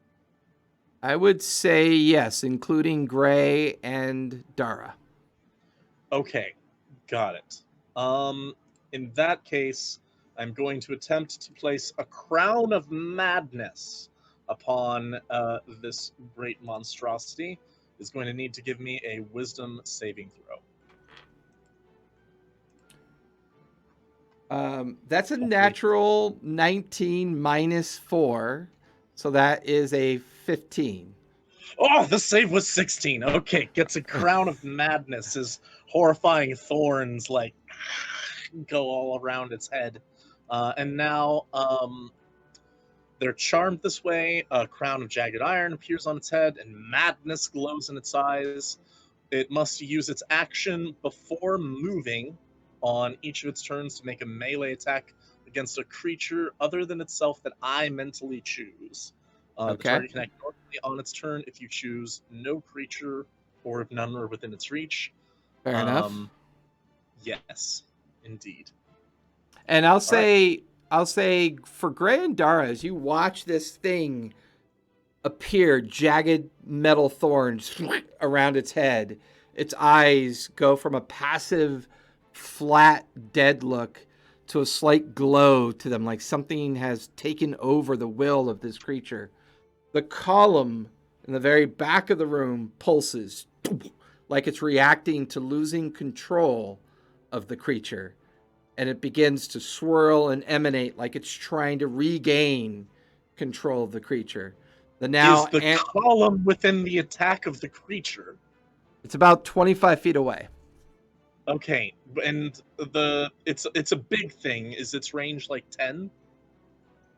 No, it's 5 foot. It has to be in base. Okay, and I'm just going to shout to them, if you can, push it back. Fair enough. I So your didn't action. try it. If you can get it near the column, I'm going to tell it to attack the column. So that's the command you give it as part of your action. I can't tell it where to move, but before it does a move, on its turn, I can tell it to attack one thing. Okay, fair enough. And all right, so it'll be up after you because the bad guys go after you. So, or after Gray. All right, and you said it has some baddies in its attack range. It has 2 in its attack range. Correct. Okay, I choose that it attacks one of those baddies. Okay. So does it wait till it does that during its turn though? Correct. Yes, it does it during its turn before it moves. Gotcha. All right. So that'll finish your turn unless you want to move or you have a bonus action. I'm good. I'm trying to hide in the doorway. Fair enough. Gray, you are up, and then the bad guys are on deck. Okay. How far is it from me to column at back of room? I'd say it's about 30 feet away. And you're currently in base with one smaller of the ghoulish creatures, and you're also in base with the larger of the ghoulish creatures. I sure am. I will look at Dara and just say, I promise I'm not like abandoning you. I'll be right back. And I will... yeah, but okay. I will bonus action Misty Step to the column. Okay. Does that trigger opportunity of attack, or does that No. safely get you there? Okay.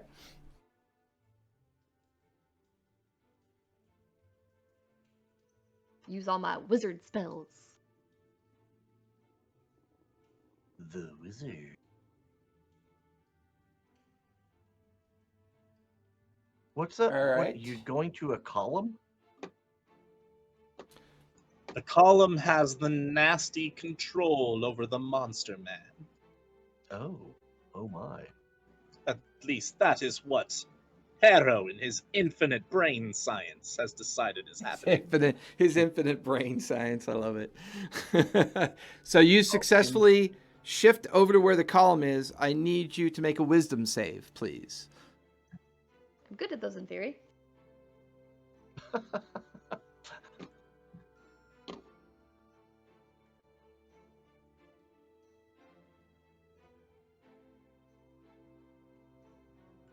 What'd you get there, Shannon? 11. You guys watch as soon as Gray bamfs right to the base of the column, her body goes limp. Her head kind of lolls off to the side, and you watch as she turns around with this passive look on her face, and she takes a step in your direction, Dara. Oh no. And all you hear, Gray, in your head is just a disembodied, like, echoey voice. Yes, kill the big one. And that'll finish your turn, as you are currently now dominated. Love it. The bad guys are up. Dara, the big guy's going to take a swing at you. Take a swing. Sorry, I forgot. Wait, hold on. He's going to take a swing at the humanoid to his right. That's going to hit. And that's going to be 21 points of bludgeoning damage. As you watch one of the ghoulish creatures get slammed by the big guy, and it just obliterates into fleshy bits and pieces and goes flying across the room. Spell already worth it.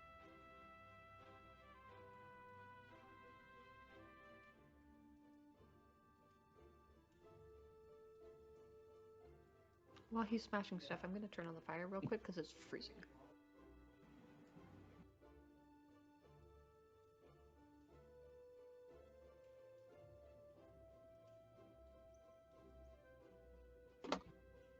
But the creature does not move as it stands there because another of the humanoid creatures moves into range of it and it focuses on that one. There are 2 of the smaller ghoulish creatures that are going to take an attack on you, Dara. Also fair. That's going to be a 15 and a 23. Both will hit. Okay. That's wrong dice. That is armored class. So That is taking the +2 from haste into account. Oh no, the 15 will not hit because of haste, but the 23 still will. Take 6 points of bludgeoning damage as the first creature swings and bounces off your armor, its arm ringing off of you. The other one, though, finding a gap in your armor, manages to bludgeon you in the side of the neck and the collarbone. Somni, you've got 2 facing off with you. Indeed. All right. Seeing that Haro looks to be well once again, Somni will turn and Wait, hold on. Wait. smack- There's two attacking you. Oh, well, I don't like that very much at all. The first one is a 23, and the second one is a 10. So yes and no. That's going to be Don't worry, 6 you're gonna have points. some firepower back again. 6 points. Fire. 6 points of bludgeoning damage from one of them. The other one bouncing off your armor. And how many points of Agatha damage? In riposte, they'll take 5 5. each Okay. time they hit me. Yeah. So you are currently in the doorway with 2 of these creatures on you. The big creature has just obliterated one of the others. Dara is now being swarmed by a different, more of the creatures coming towards where Dara is. And then, Gray, you are compelled to move your full movement towards Dara. Coming for backup, obviously. Radio. Yeah, I mean, I guess I probably wouldn't know that you're hostile yet. Not yet. I will Great. soon. Gray, go ahead and take a I swing did at her. say I would be right back. I just am back much faster than I thought I was gonna be. Yeah, go ahead and take a swing at her. Just a swing? Okay, that's fine. Yeah, can they choose how they attack me, or do they have to use like big spells? Okay, then I'll make an attack with my mace that I've Yep. literally never used. 11. You watch No.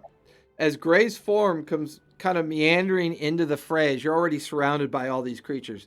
The one creature the big one not really paying attention to you anymore.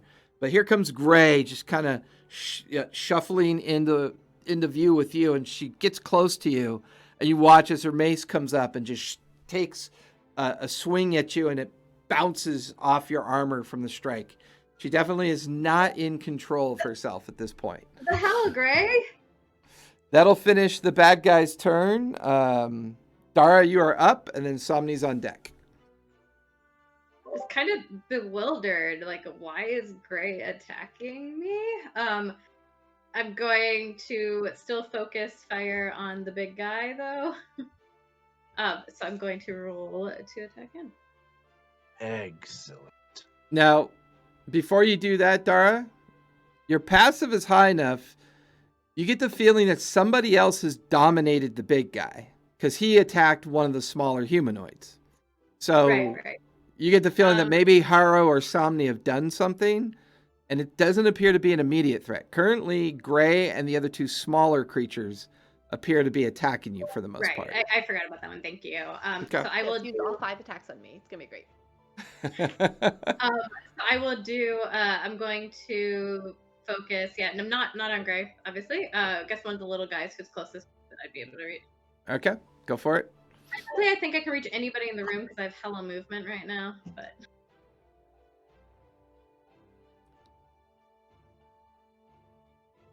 16 to hit. That'll hit.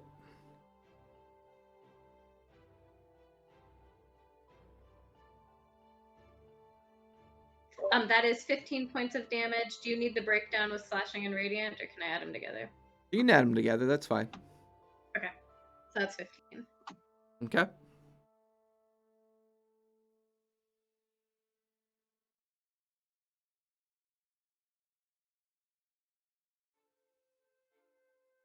That is 13 on the next one. That'll hit. All right.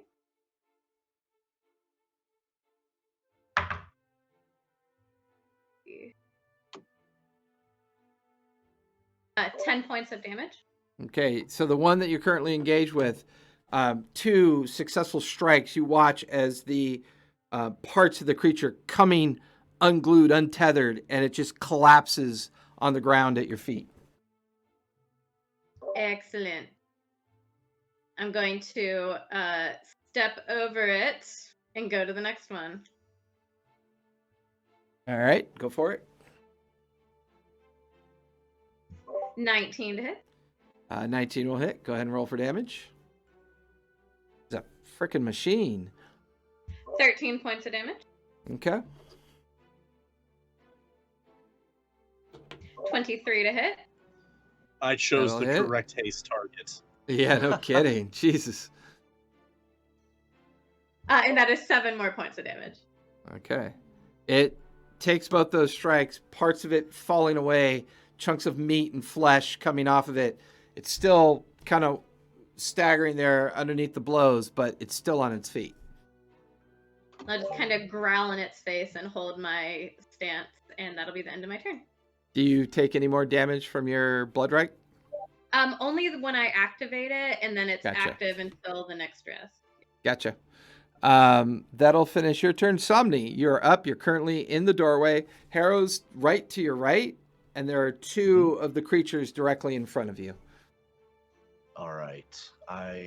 Somni will take his morning star from its position on the side of his backpack, and he will swing it thus at one of those little ones. For an 11. Oh, wait, hold on. Wait for it. I'd like to use the inspiration die you gave me last week. Go for it. Token, that was a 6 on a d6, so a 17. Nice. That'll definitely hit. All right, so that particular morning star is going to do 8 points of damage, Okay. and then another attack. Go for it. Oh, a 25 That'll hit. Roll for damage. maximum, so add 13 more to that. Nice. You watch as the one directly in front of you comes apart and collapses to the ground. Ooh.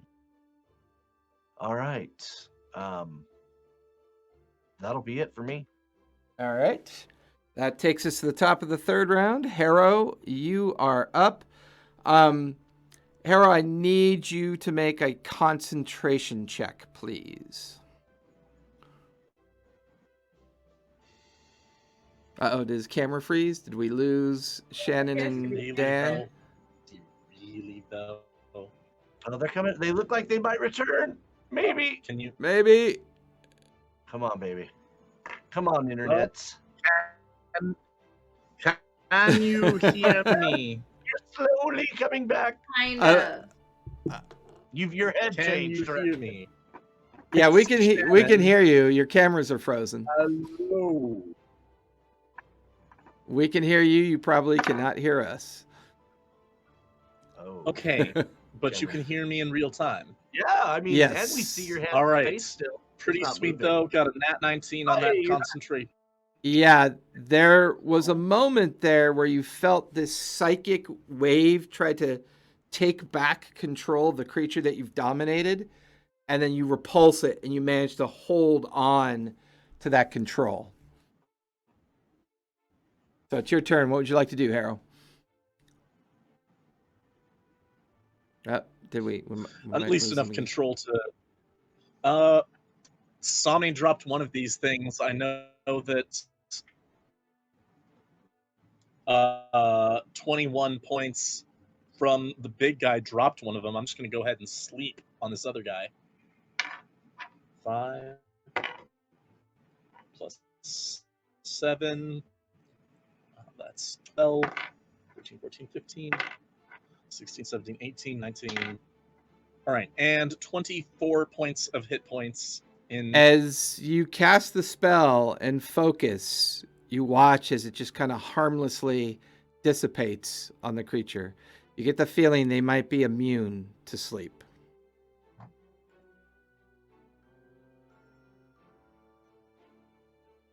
Oh, I think their internet is getting destroyed. Yeah, but his Discord's not. Sleep, internet, sleep. Sleep. So this pause brought to you by not very good bandwidth. Which we will probably Miss Michael's 5th grade class doing their projects all at the same time on their node. It's the first time we've had issues with it, and y'all are all fine for me. Yeah, it's You are- weird. Yeah, I can Ooh, hear wait. you. You're back though. You're now nodding. I see Yeah, moving. yeah, movement things. Oh, there goes Dan. Dan is the man with the master There plan. he He's is. got Now it he's back. right. It would appear And, that you have been normalized. Welcome Oh, back. Except you have no audio, Dan. We Nope. cannot hear you. Except for the fact Nope. that we can't hear you. We cannot hear you, Dan. Still This no. is not the silent film, Haro. Speaketh. One word. One word. 1 second. Sounds like Sounds like disconnect. F Syllable. U. Hello. There we go. Now you're back. We can hear you now. I believe I am on about 5 or 6 seconds delay, so just know that. Okay. I'll be coming in a little bit later until this catches up again. It's caught up. But yes, did the sleep drop that one guy? No, it harmlessly dissipated around it, and you get the feeling they might be immune to sleep. No. Sad Trump. Ah. Well, I got nothing else. I am going to defend myself back behind Somni and prepare to hide make behind the big Somni. guy. Yes, hide behind Somni. He's a big, strong man. Feel good about yourself. And make the big guy attack its friends if the opportunity comes. So, Gray, you are up. It's at the start of your turn. Go ahead and give me another wisdom save. Who? Gray. Great. Not quite the best. Wisdom save 16? DC is a 16. You managed to recover your own thoughts. You managed to shake that dominated will that was emanating out of the column that you attempted to get near. And you are now back in control of yourself. You're standing in front of Dara with Dara your flinches. weapon ready as if to strike her again. The big guy standing next to you, and then one of the smaller ghoulish creatures also standing next to you. I see Dara flinch, and I try to not have a flashback for a second. And I will attack one of the smaller creatures with the, let's go, guiding bolt. Go for it. Also, I'm a fool, and I should be way more injured than I am right now, so I'm gonna wait for that damage total from Arrow. My damage total, are we talking about how much I've taken in this specific fight? The building. The building. I think that I have taken, let's see, 8 on the first door. Another 12 separately from that.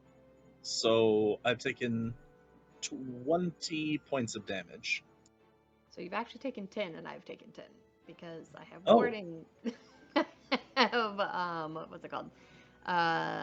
Warding bond on you, so you're resistant to all damage, and you have a Since +1 I've to all hit taken points. all of that back in healing, does that mean you've gotten some back in healing? No. Doesn't work quite that way. Anyway. Nah, but guiding unfortunately bolt, not. I rolled a 2, so 8. So I miss. Okay. You bring your hand back, and the energy, you're just slightly too close, and it dodges or kind of weaves around you from your bolt, and it shoots past and crashes into the wall behind it. Anything else? Sadness, bonus action sad. Okay. With that brings us to the bad guys. And we're going to start with the pulse yet again as the column pulses. Only this time, instead of a greenish hue, it's more of a yellowish hue. As you watch as one of the destroyed figures begins to be reassembled and begins to actually start to stand up. Boo.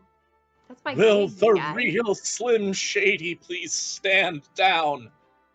Yes. Yes.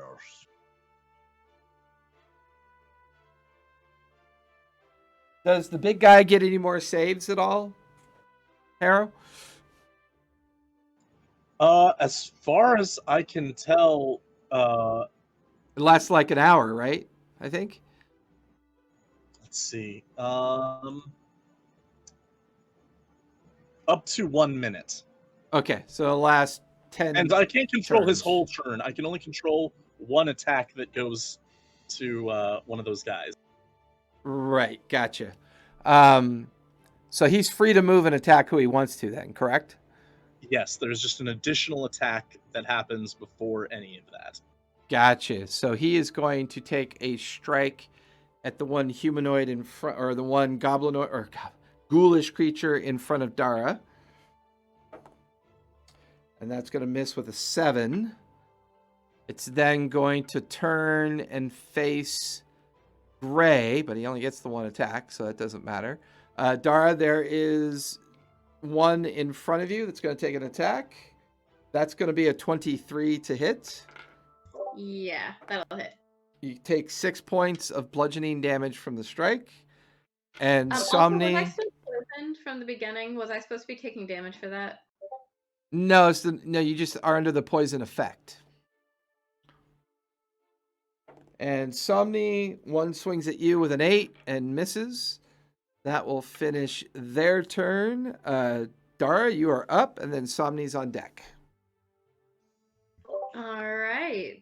We're going to do a little bit more of the same. That's been kind of working so far. Okay. 21 to hit. That'll hit. Roll for damage.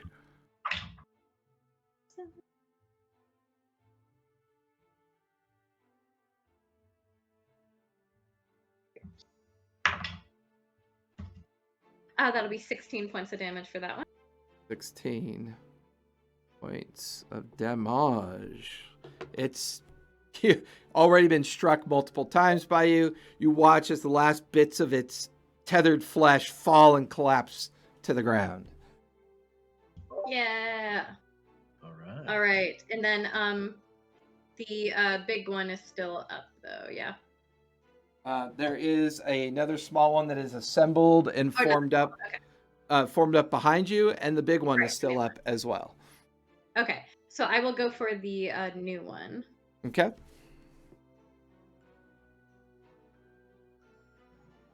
May I free action call something out to them? During your turn, yeah.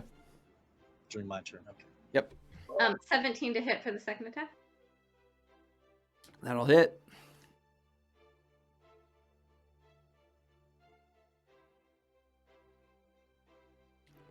Uh, 9 points of damage. Okay. And this is all without raging, right? I am not a barbarian. Oh, that's right. You're Blood Hunter. My bad. 18 to hit. 18 will hit.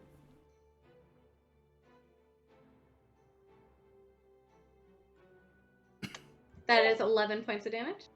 Nice.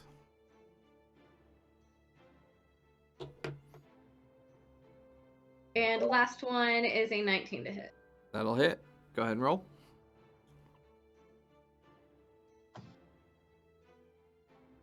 And another 9 points of damage.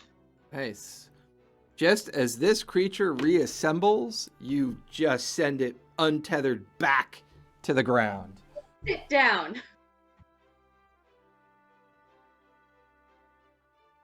And I will stay where I am. All Or right. actually, I will move towards. I'll take my movement to move towards the bigger one, and then I'll engage. Yeah, you're currently in base with that one as well. Okay, I wasn't sure. Oh yeah, they were Yeah. surrounding me. Okay. Somni, there are still Yes. there are still two of them in the doorway keeping you from entering. One, yeah, another one had walked into the space where the other one had collapsed. All right. I will. Somebody will smack the shit out of him right in front of us. Go for it. So that's all right. So let's get In to. front of their own best friends. Yes. All right. All right. So with that Morning Star, that's going to be a 10 and a 13. The 13 will hit. All right. So the 13, that Morning Star. So you can take 6 points of damage. Okay. You watch as you slam the Morning Star into the one to your left.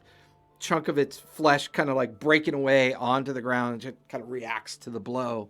The two creatures standing there animated, blocking and preventing you from being able to get in. That'll take us to the top of the 4th round. Harrow, you are up, and then Gray, you're on deck. All right, I'm going to shout into the room and say, "Everyone, move next to the column. I can make it swing at the column. If you go up next to it and it chases you." And then I'm just going to firebolt at one of these things on Somni. Okay, go for it. All right. Oh, nat 20. That'll hit. So, as always, roll twice the dice or times 2. That's up to you. 4d8. Yeah, sure, I'll do that. That'll be fun. Okay. 6 plus 4, 10. Plus 4, 14. Plus 8, 22. Great fire. So, Somni, as you're standing in the doorway, you watch as this bolt just comes out of nowhere, crashes into the one that you had just struck with your Morning Star, and just obliterates, comes apart, and crashes to the floor. Very nice. Good. And I didn't have to put myself in harm's way. I only need to put Somni in harm's way. It's fine.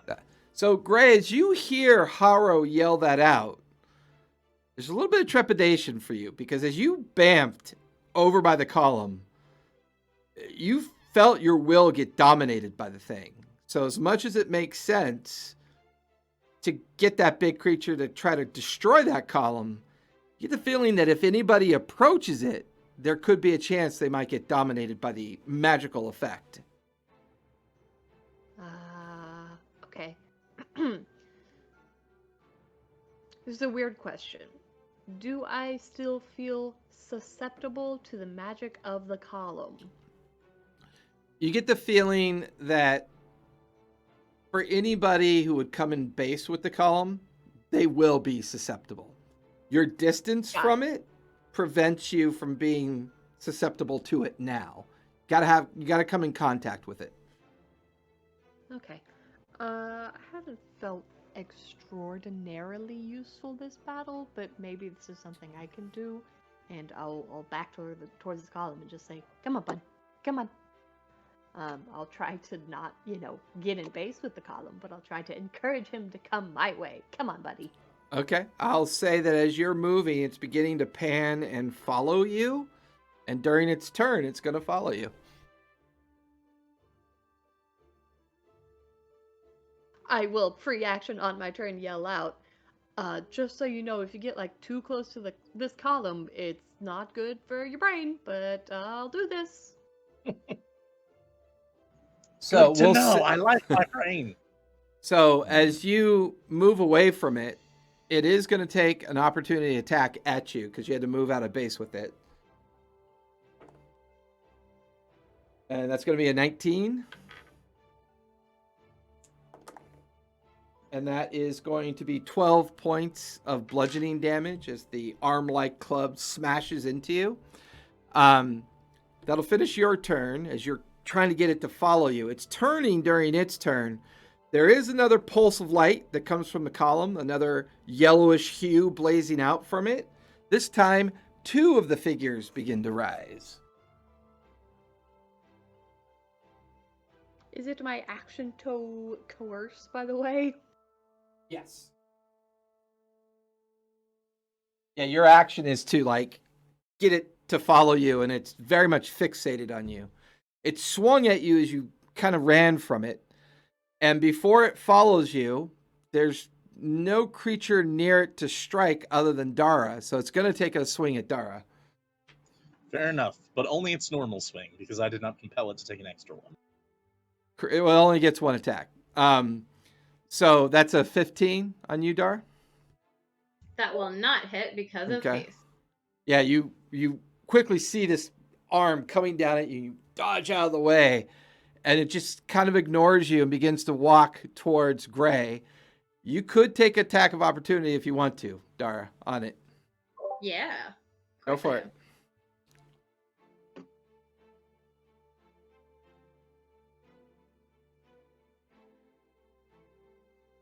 22 to hit. Do I have to roll to hit? I'm sorry. Say that again? Never mind. Yeah, it's an opportunity of attack, so yeah, you have to roll. But 22 will hit. Go ahead and roll for damage. Yeah, I don't know why my brain got confused. It's like, that's a free attack. It's like, wait, no, it's A not. So hard for yourself. Friday brain farts for all. I had like this whole internal argument with myself on how to do an attack of opportunity. It's a long week. That'll be 13 points of damage. 13, nice. Yeah, I got full maximum on that. Yeah.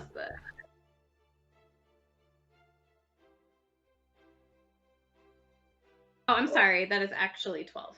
But anyway. All right, you take a good chunk of flesh from the animated creature as it falls to the ground, and it is now following Gray. Harrow, as you see that, you get the feeling during your next turn, you could convince this thing to try to go after the column. Perfect. All right. That'll finish the bag. Well, no, I've got 2 in front of Somni and... Oh, no, you don't.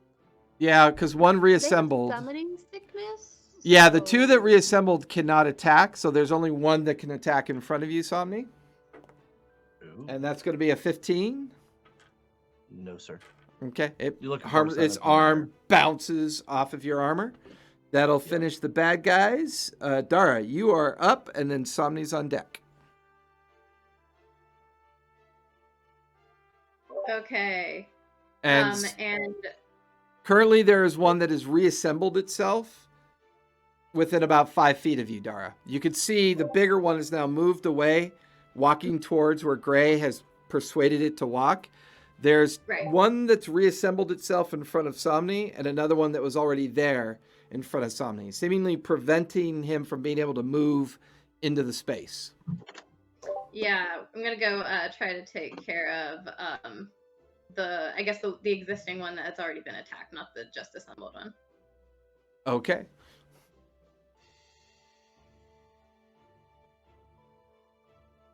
$14 to hit. That will hit. Go ahead and roll for damage.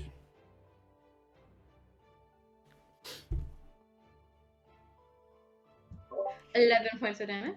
Nice. God, she's a machine tonight, guys. Right, I love it. Haste is a fun spell. That will be a 9 to hit. 9 will miss.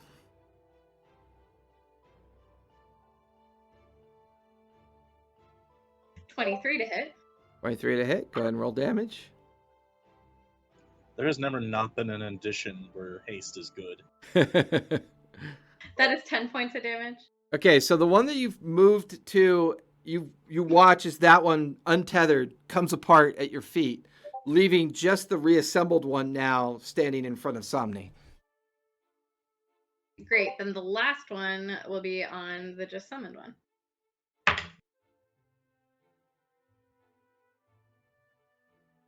$10 to hit, so 10 will miss, unfortunately. All right, and then I'll just make sure I'm positioned, still engaging this one, but hopefully like giving Somni some room to get out as well. Okay, fair enough. He definitely has enough room to push by you now that you've dispatched that one, as this one's kind of off to the side. So, Somni, you can either move, attack the one that's just to your right, or what do you want to do?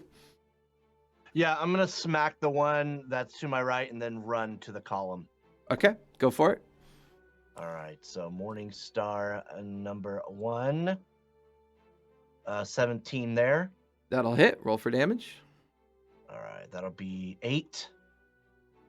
And then that'll be a 22 That'll hit. for 9. So total Nice. 17 on this one. Yeah, that's a reassembled. You send it untethered back to the ground and head for the column. All right, so yeah, and while I'm going towards the column, I'm going to try and scatter the bones, like kick and smash and spread them out all over the room. Give me an acrobatic for that. We'll see how successful you are at that as a bonus Sure. action. Sure. That's not terrible. I'll take an 18. Yeah, you're watching as the bones are scattering about, like moving away from you as you kick through the piles. It allows you to avoid turning it into difficult terrain. You just kind of kick as you move quickly towards the column. That'll finish your turn. That'll take us to the top of the 6th round. And Harrow. Better these bones, Gray. Just looks at you like. And What Harrow. do my immediate threats in my vicinity look like right now? So right now you watch as Dara has run over and dispatched one of the creatures. You also watch as Somni dispatches another one and begins to disperse their remains as he's heading towards the column. There is a freshly assembled ghoulish creature to your right, about 25 feet away into the room. And then you can see the big guy is still like standing near the column with Gray about 10 feet off to the right of it. Okay, let's see. Spells. Do I wanna blow all of my spells also? We are going to go ahead and Scorching Ray this column. Okay. Go ahead and roll to hit. All right. 3 rays of fire. I make a ranged spell attack for each ray. Go for it. First one, great, 24 with my +8. That'll hit. Second one is an 18. That'll hit.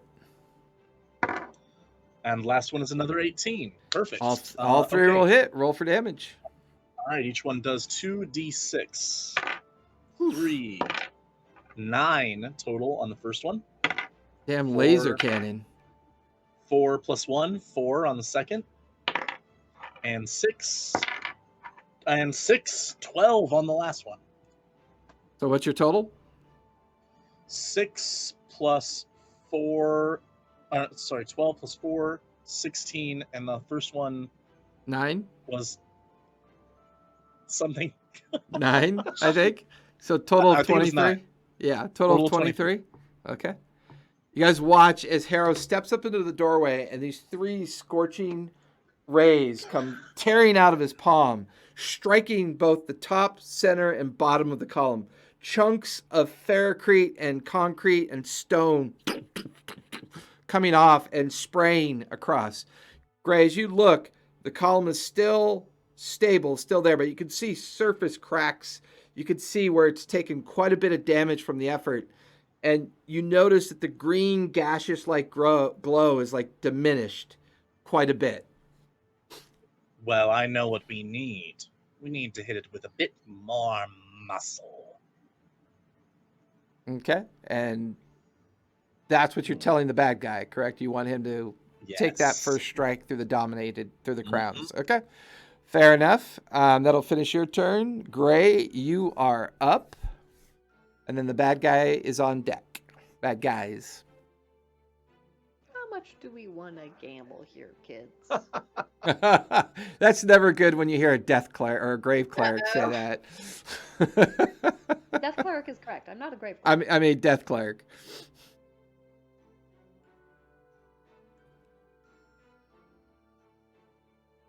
Yeah. Yeah. We gonna do it. We gonna cast a guiding bolt at this pillar. Go for it. Oh, yeah, because if you hit, that means the big guy will have advantage on his strike. 25. 25 will definitely hit. It lights up from the effect of the guiding bolt. A flare of light coalescing around it, pulsing from the effect.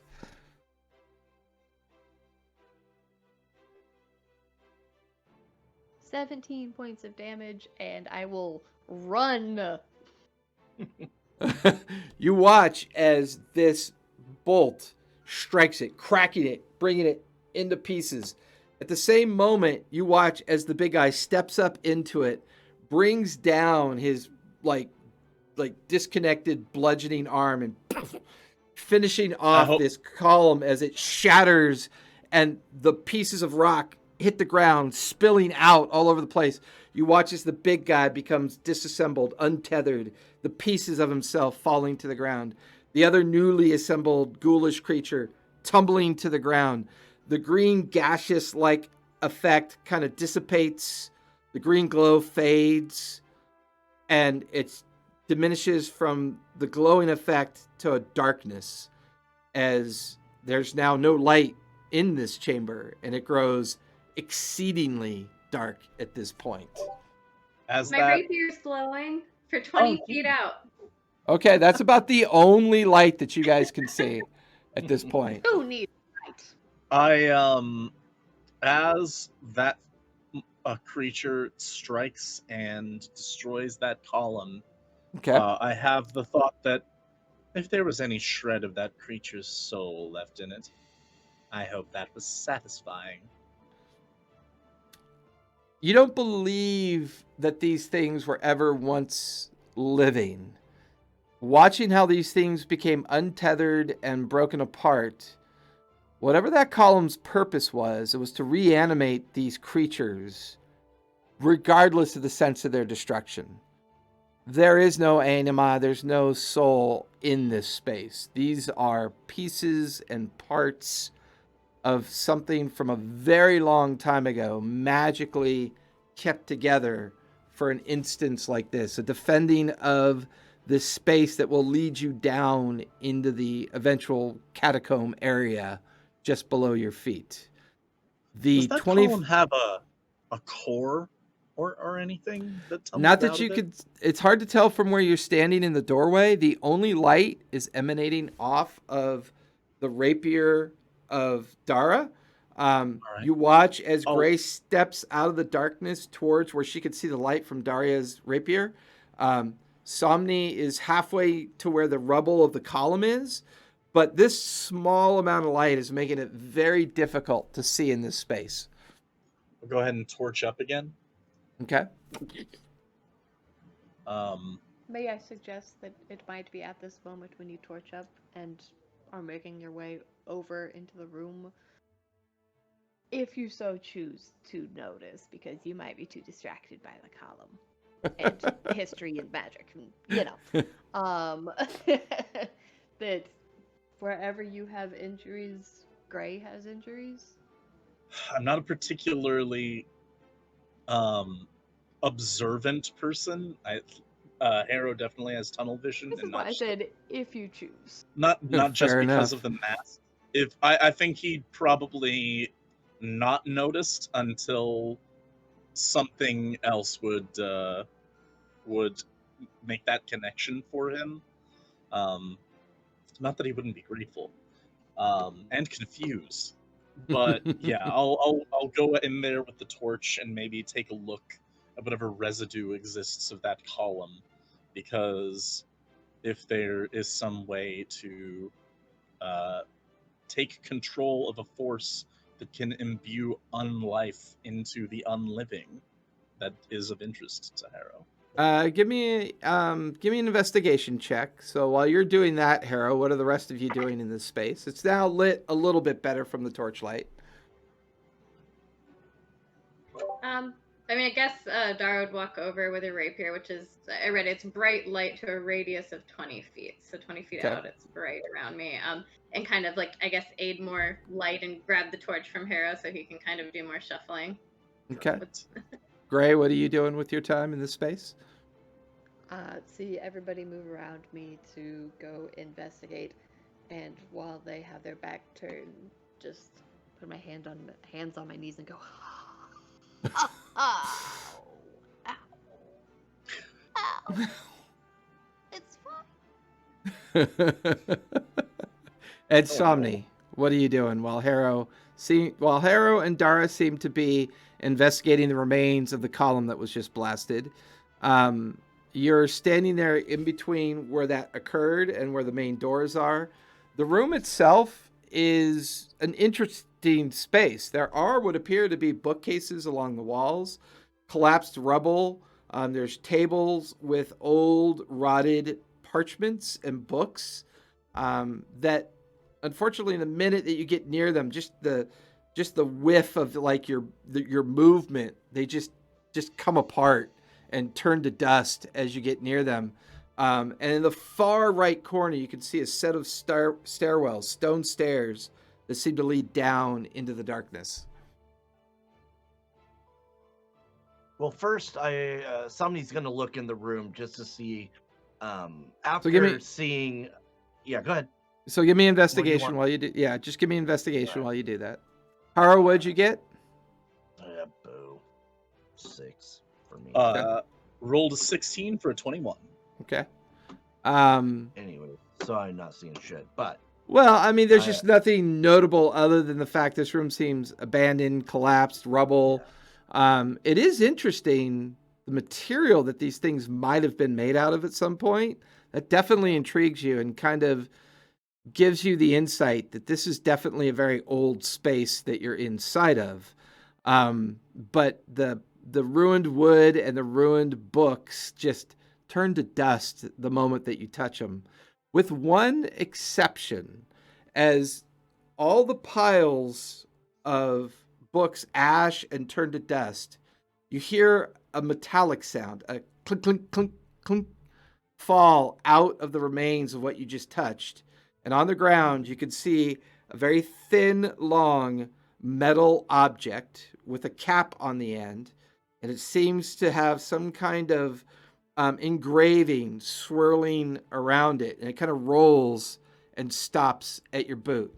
For you, Harrow, investigating this shattered column, it's interesting. Go ahead and give me an Arcana check with advantage. Oh, you don't know what you've unleashed. All right, first one's in that 19. Let's go. Yeah, okay, so that's 27. So, as you're examining the remains of this column, you begin to realize that the column is actually made of residual bone and stone. Like bone has been interwoven into it. The essence of the bone appears to be where the magic was contained, some strange kind of magic that you're not really familiar with. But the destruction of the column definitely dispelled it, dissipated its power. But this is not like anything you've ever experienced before. You can't even conjure what the concept of whatever school of magic this would be. You've never seen it before. This feels like ancient and very old enchantments. Okay, am I able to find fragments of bone? And if so, do they have any sort of like inscription, like any runes or writing on them or designs? Give me a medicine check really quick. That's I got that. Okay. Decent roll though. I -1 on it. So 14. Yeah, they appear to be human bones. There doesn't appear to be any sigils, wards, or inscriptions on them of any kind. You get the feeling that the bones were the contribution, and the column itself was the ward, was the inscription, and then the magic was infused into it to bring these unanimated creatures into existence. Okay, so Harrow understands that he's probably not going to learn anything more like this. That said, he will take quick notes on like the dimensions of this thing and everything that he was able to determine. Because this Give is me, definitely sort of yeah, give me sleight of, yeah, give me sleight of hand. Oh my god, I'm rolling fire right now. Yeah, 18. 18. Now give me performance with advantage.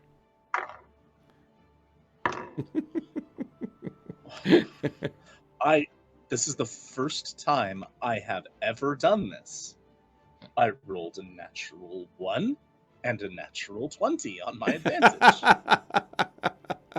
You stumble over the original notes and drawings, but then you refocus, you shut down the part of your brain that's forcing you to focus on what you're doing, and you make a very solid drawing and notation of the before, the during, and the after effect of everything that you've discovered at this point.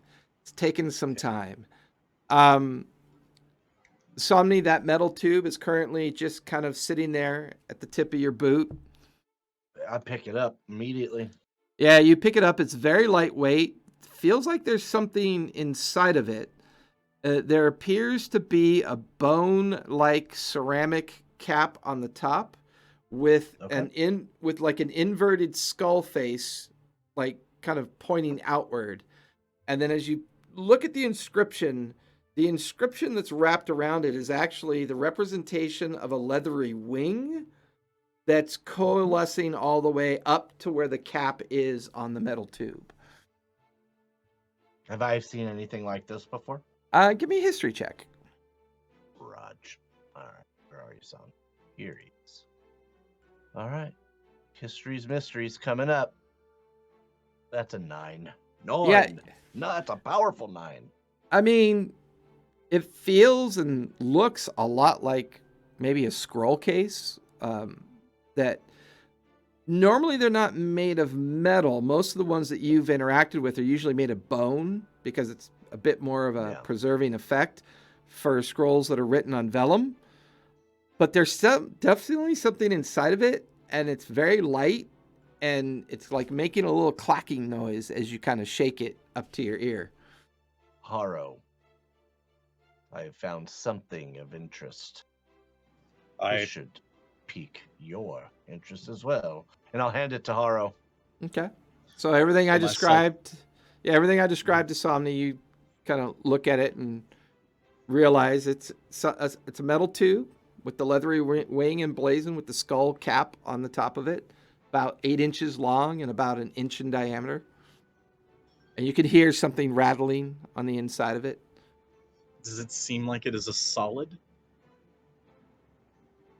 Like there's no liquid contained within it or anything? It definitely, you're perceptive enough to know that there's a distinct, it's definitely not liquid.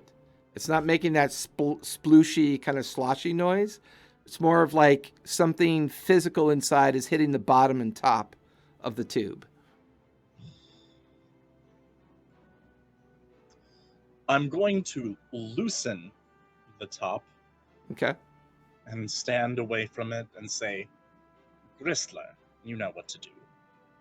Gristler kind of comes over, takes the corked end off of it. Nothing happens. There's a strange kind of aroma that comes out of the tube, an aroma you're not familiar with.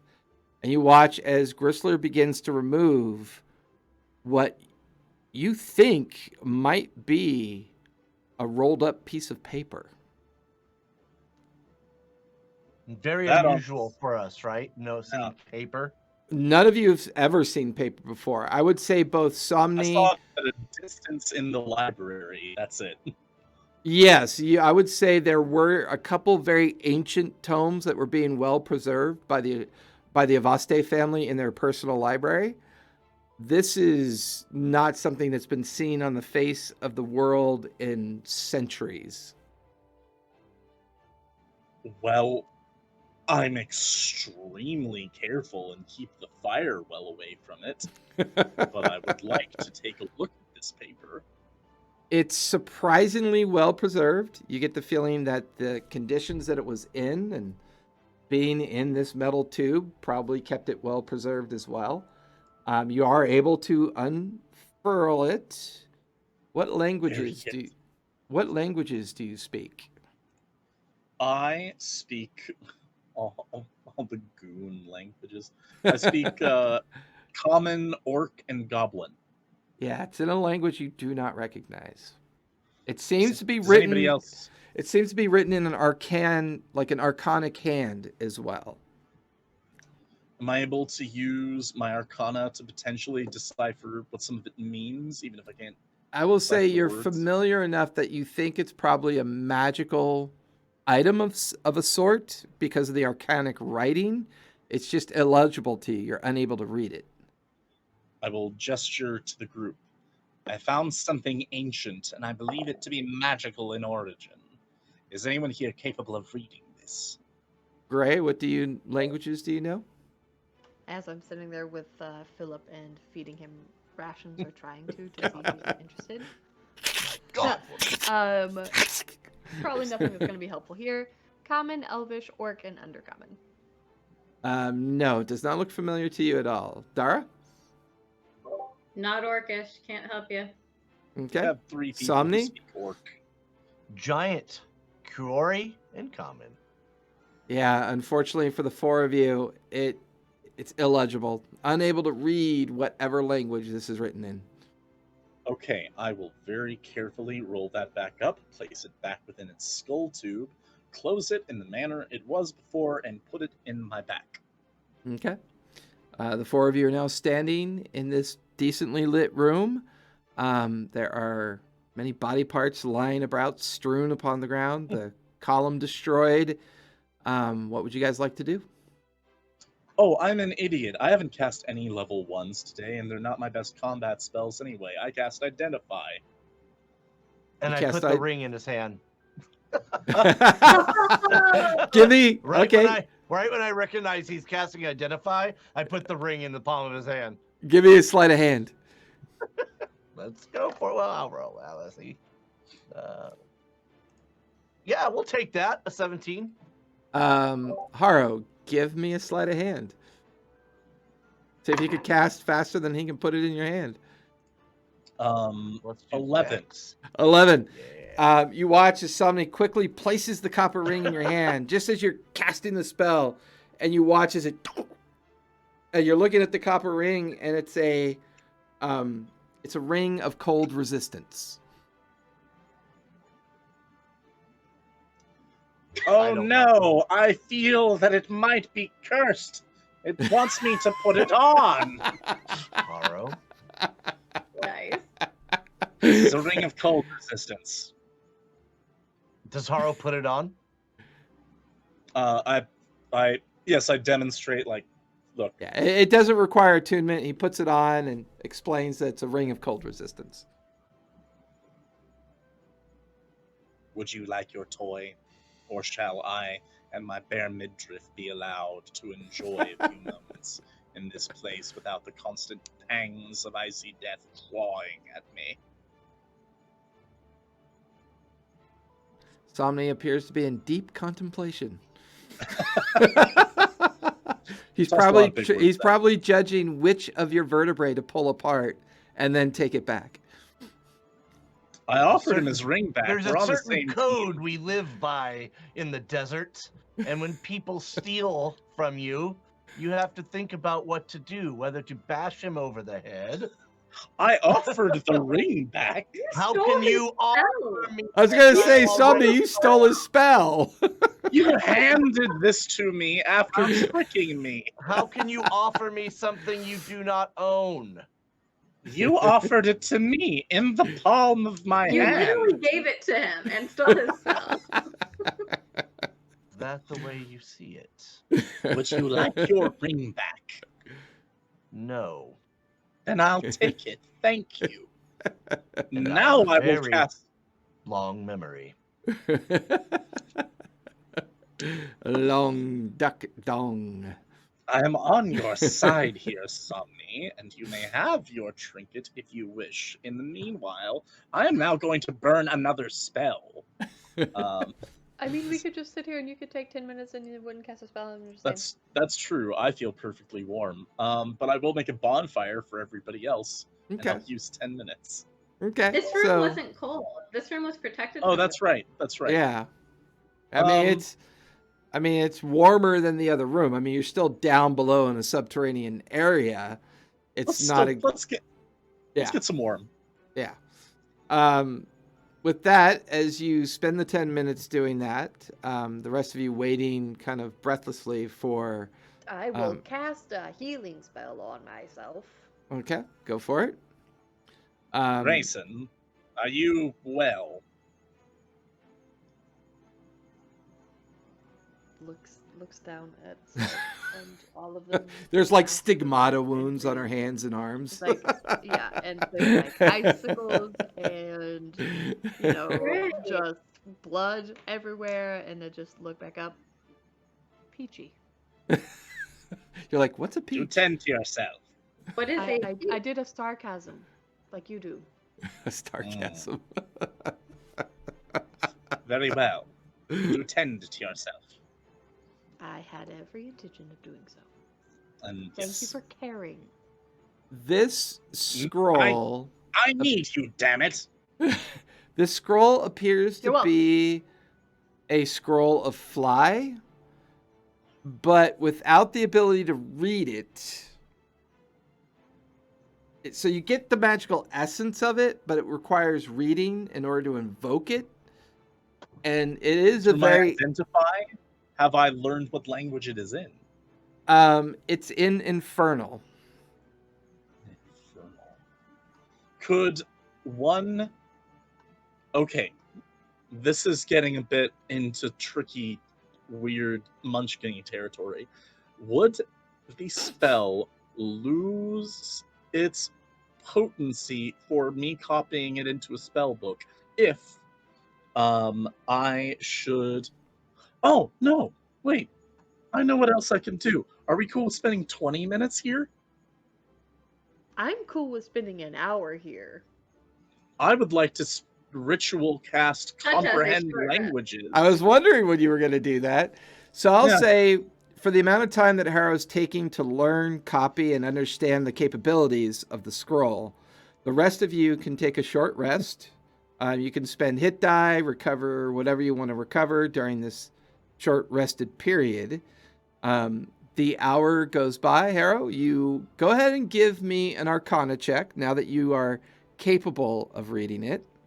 My rapier no longer glows because we had a short rest. So Yet enough. another item I handed to you, you claim ownership on.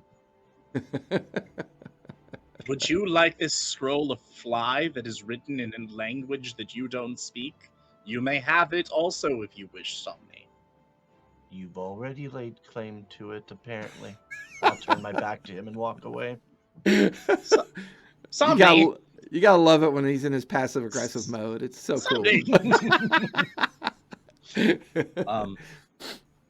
Property is 9/10 of the law. And oh no, I only rolled an 11 for a 19. Yeah, you organize your thoughts. You manage to copy it and understand its invocation. It is definitely a enchantment style school, but it's very old. The language is very not familiar to you. You get the feeling that if you try to invoke the scroll, there is a chance of failure because of the age of the enchantment and the unfamiliarity of the type of magic that it is. But go ahead and give me a sleight of hand check with advantage since you rolled high on your Arcana, and let's see if you can copy it successfully into your book. With advantage. Okay, it's not a 2. 15? Is 15 okay? I'll say 15 allows you to copy it, and with maybe Okay. some practice and some understanding, you can eventually, over time, as you read it and try to purposely understand it, you could potentially get control of it in your spell book. In that and for mechanical purposes of me noting it down, I know that I am unable to cast it at this moment, though I do intend to dedicate all my restful times that I'm not asleep to doing that. Correct. Am I allowed to put the spell fly in my spellbook, or is it a different thing? You're allowed to put it in there, but as of yet, you haven't quite figured out what kind of spell it is. You know it's got the fly effect, but it's not a familiar magic to you. You're not really sure what it's going to do once you invoke it. Okay. So for mechanics purposes, I should not take the actual 5e spell fly. Correct. This Okay, is something very different. I will make a note of the fact that I have a weird flying spell in my spell book. Okay.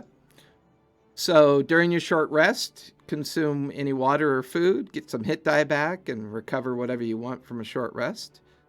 So just state I use 3 hit die, and I use Channel Divinity, Harness Divine Power to get a 2nd level spell slot.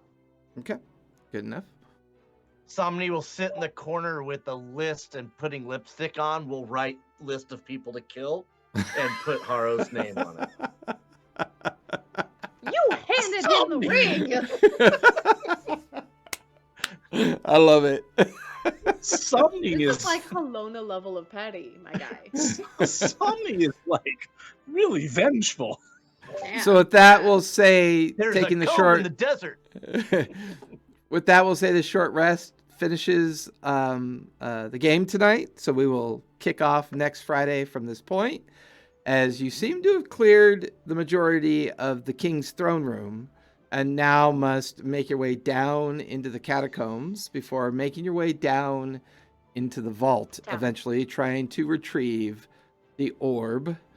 So with that, just want to take You should go first down the stairs that are very long and deep and far. Well, soon enough I'll be able to fly down there. We all know Dara's gonna go down the stairs first. 'Cause Yeah, Yes, I make hope sure you can she's. catch. Oh, I was secretly still charmed and I Yeah, tricked you. Yeah, I hope used you So- can 4 catch. hit die on her. so she's before fine. I forget, I believe when haste wears off you, Dara, you have. Does she take a point of exhaustion once the Right. haste wears off? I will, won't I? And I won't believe it- both. Wait till I believe both it's off and Somni and Gray still have a point of exhaustion because that requires a long rest for that to go away. Sure. Correct. Yep. I have So When- it one. doesn't I'm say ready to go. it doesn't say point of exhaustion. It says when the spell ends, the target can't move or take actions until after its next turn as a wave of lethargy sweeps over it. Okay, so your Yeah, short you're stunned rest for a will. round. Yeah, your short rest will take care of that. I'm probably thinking.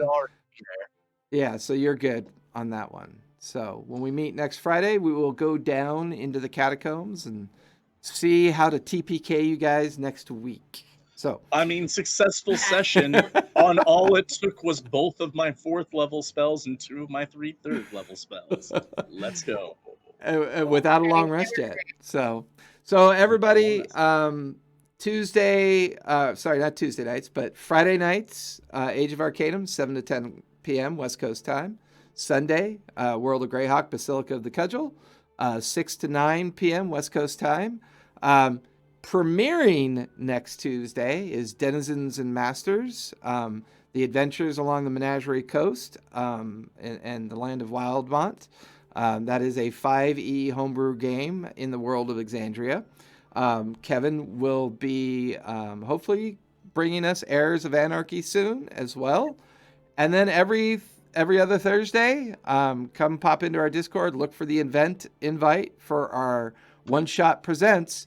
The next One Shot Presents will be a level 15 adventure coming up in 2 weeks. So, as always, And the good visit. thing, you gotta tell everybody though, that's where you play with our people from Discord. You gotta Correct. tell them, man. If you're a Discord member, you're free to accept the invite.